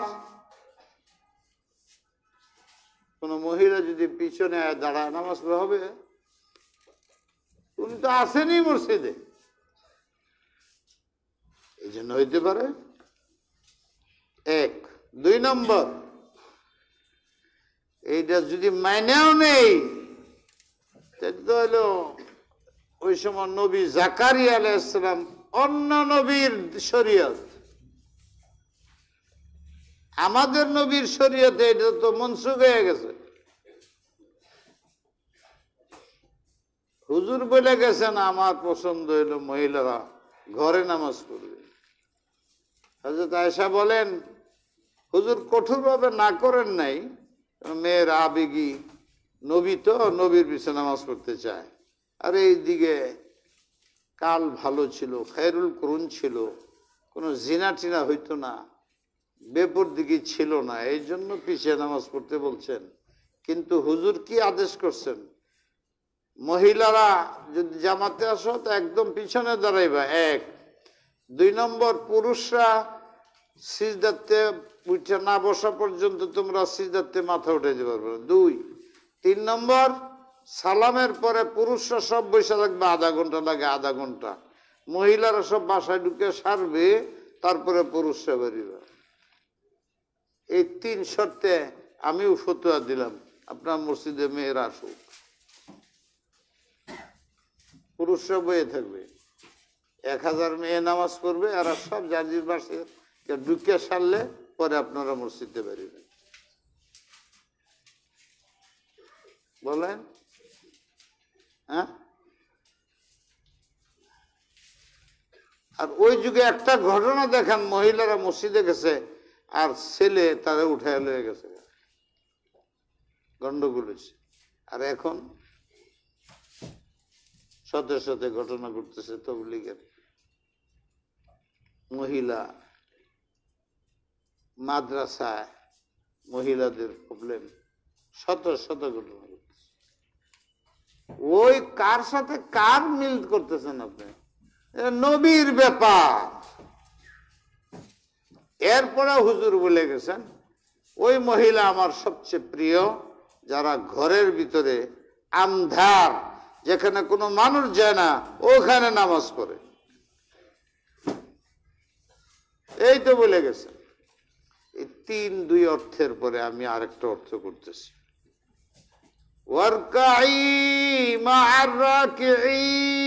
মার অর্থ সাথে না,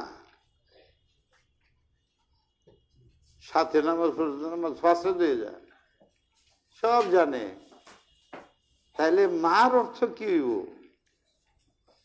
রুকু করা সিজদা করা পুরুষের সাথে।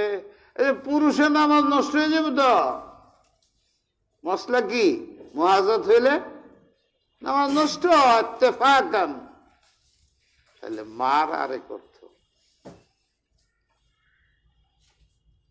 তাহলে হুজুর কোন তাফসীরের কিতাবে লিখছে না, না লিখলো আলেমরা কইলি তো আমি না আলেম, আমি কইতেছি, তোমরা লিখ গেল নোট করে ফেলো, আমি তো কিছু কম। মার অর্থ হলো সবার সময়ের সাথে। যখন রাকিনরা রুকু করে যে সময়, এই ওয়াক্ত হইলে ওই ওয়াক্তেই তোমরা মহিলারা তোমাদের জায়গায় নামাজ পড়বা। তারা মসজিদে যখন নামাজ পড়ে, মা তাদের সাথে ঘরের মধ্যে তোমরা নামাজ পড়ো এক সময়ে, তাদের সময়ের সাথে তোমাদের সময় মিলে না, এই অর্থ। কেউ তো কিছু বলে তো, হ্যাঁ কইবেন তো জাযাকাল্লাহ, কি সুন্দর অর্থ হয়ে গেছে। এই অর্থটা আমি কেমনে কইলাম, কোন সাহসে?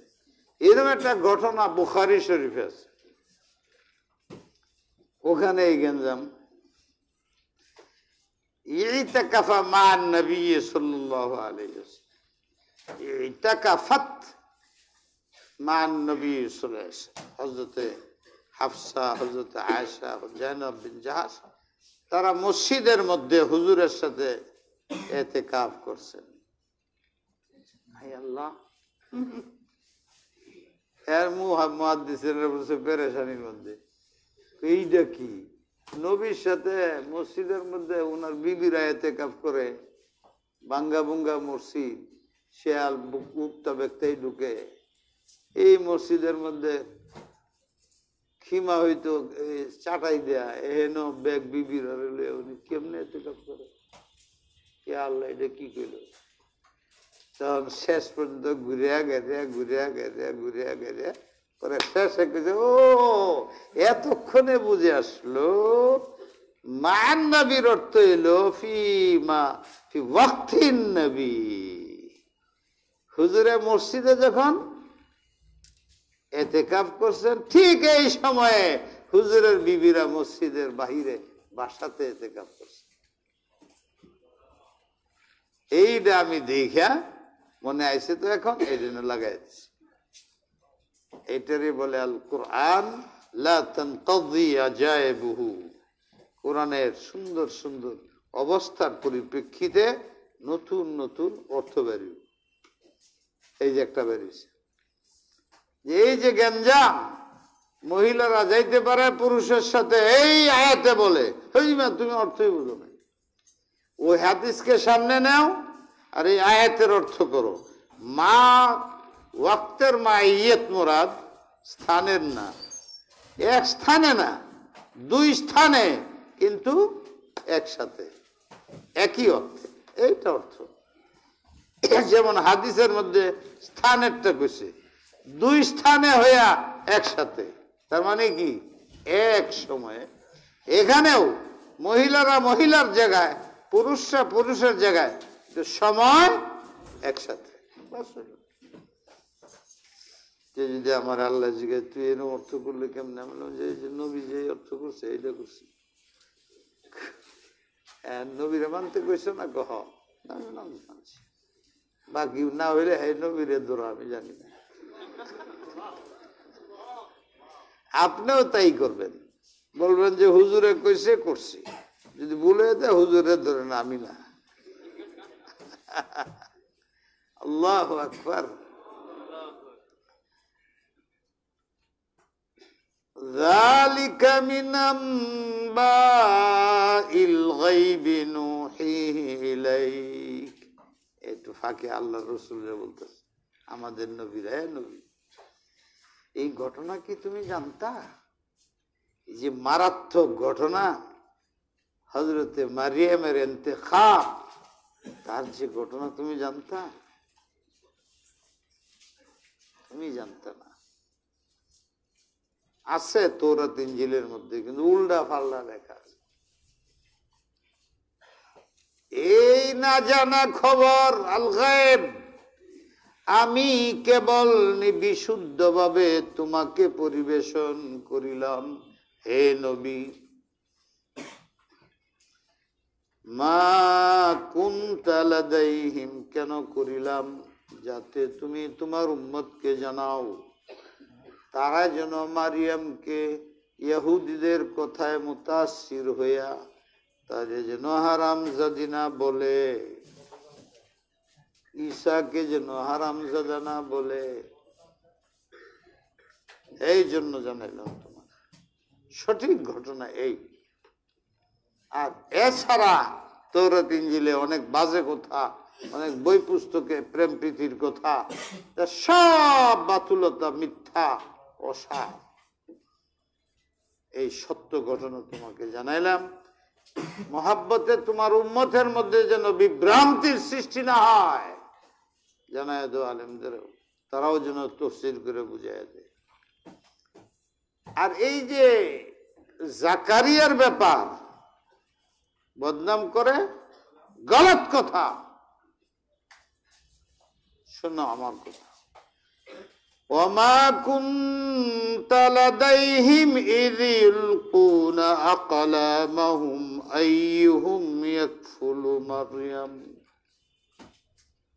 وما كنت لديهم إذ يلقون أقلامهم أيهم يكفل مريم وما كنت لديهم إذ يختصمون জাকারিয়ার ব্যাপার জাকারিয়া কোনো নগ্ন চিন্তায় ইত্যাদির কারণে তাকে নেয় নাই, তার সাথে কোনো কুকর্ম করে নাই। আমার আদেশ হয়েছে, আমি মারিয়ামের নিরাপত্তা সবচেয়ে বেশি বুঝি, তার জন্য আমি হযরত জাকারিয়াকে নির্বাচন করছি। হয়তো তুমি জানো না,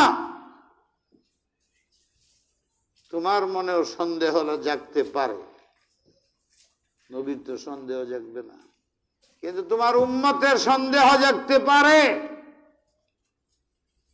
এই ঘটনাও জানাই দিলাম। ওটা কি? ওমা কুনতা লাদাইহিম, হে নবী মুহাম্মদ সাল্লাল্লাহু আলাইহি ওয়াসাল্লাম, আপনি ছিলেন না বটে সেই সময়ে, আমি আল্লাহই ঘটনা ঘটাইছি। ইয়াখতাসিমুন, তাকে নেওয়ার জন্য কথা কাটাকাটি ঝগড়া শুরু হয়েছে। এখন আমি করি কি? তখন আমি তাদের দিলে ঢাললাম, ইলকুনা আকলামাহুম, তোমাদের মধ্যে কে খাদিজা, কে মারিয়ামের তত্ত্বাবধান করবে, এটার জন্য লটারি করো। শরীয়তের মধ্যে লটারিও জায়েজ, কিন্তু যে লটারি পয়সার বিনিময়ে, যে লটারির মধ্যে শর্ত করে ক্ষতি হয়ে যায় কারো, চিহ্ন দে এইটা তুলিস, এটার মধ্যে পুরস্কারটা আছে, এই শয়তানির লটারি, এটি জায়েজ নাই। আর লটারি শরীয়তের কোনো দলিল না যেটাকে কেন্দ্র করে সিদ্ধান্ত করা যায়। সিদ্ধান্ত হবে সরাসরি কোরআনের দ্বারা। মসলার সিদ্ধান্ত কে কত পাবে, এই সিদ্ধান্ত কোরআনের দ্বারা পাবে। আমার সম্পত্তি, আমার 4 ছেলের জন্য 4টা প্লট করছি, এইটা প্লট করব না করব না, এটা কোনো শরীয়তের ব্যাপার না। যেভাবে সুবিধা করো, কারে কোনটা দিবা, হ্যাঁ কয় এইটা, হ্যাঁ কয় এইটা, লাগছে না তাদের মধ্যে। এইটা মিট করার জন্য লটারি জায়েজ, এইটা মিট করার জন্য। লটারি শরীয়তের কোনো হুকুম না। লটারিতে যেটা সেটা নিতেই হবে এটা না, এটা মনের ইতমিনানের জন্য। এই 4টা প্লট, 4 জনের কোনটা কে নিবা, লটারি দাও, ঝগড়া লাগছে লটারি দাও, এই হলো মসলা। শরীয়তে লটারি কোনো হুজ্জত না। আর এটা যদি পয়সা কামায় তো এটা বাজারি এবং জুয়াখুরি হবে। এটা শুধু মনের ইতমিনান, নিজেদের মধ্যে তক্কাতুক্কি হইতেছে কে কোনটা নিবে না নিবে, তখন লটারি দেওয়া, এইটুক শরীয়তের সিদ্ধান্ত। এখানেও তাই, হযরত মারিয়ামকে কে পালবে কে পালবে না এটা নিয়ে একটা ধাক্কাধাক্কি হইতেছিল। ইয়াখতাসিমুন, আল্লাহ বলে খেসাম হইতেছিল, কথা কাটাকাটি হইতেছিল। ছাড় না একজনেও, সবাই নিতে চায়। আত্মীয় তো একজন না, অনেক আত্মীয় আছে না। তখন আমি বললাম, ইউলকুনা আকলামাহুম,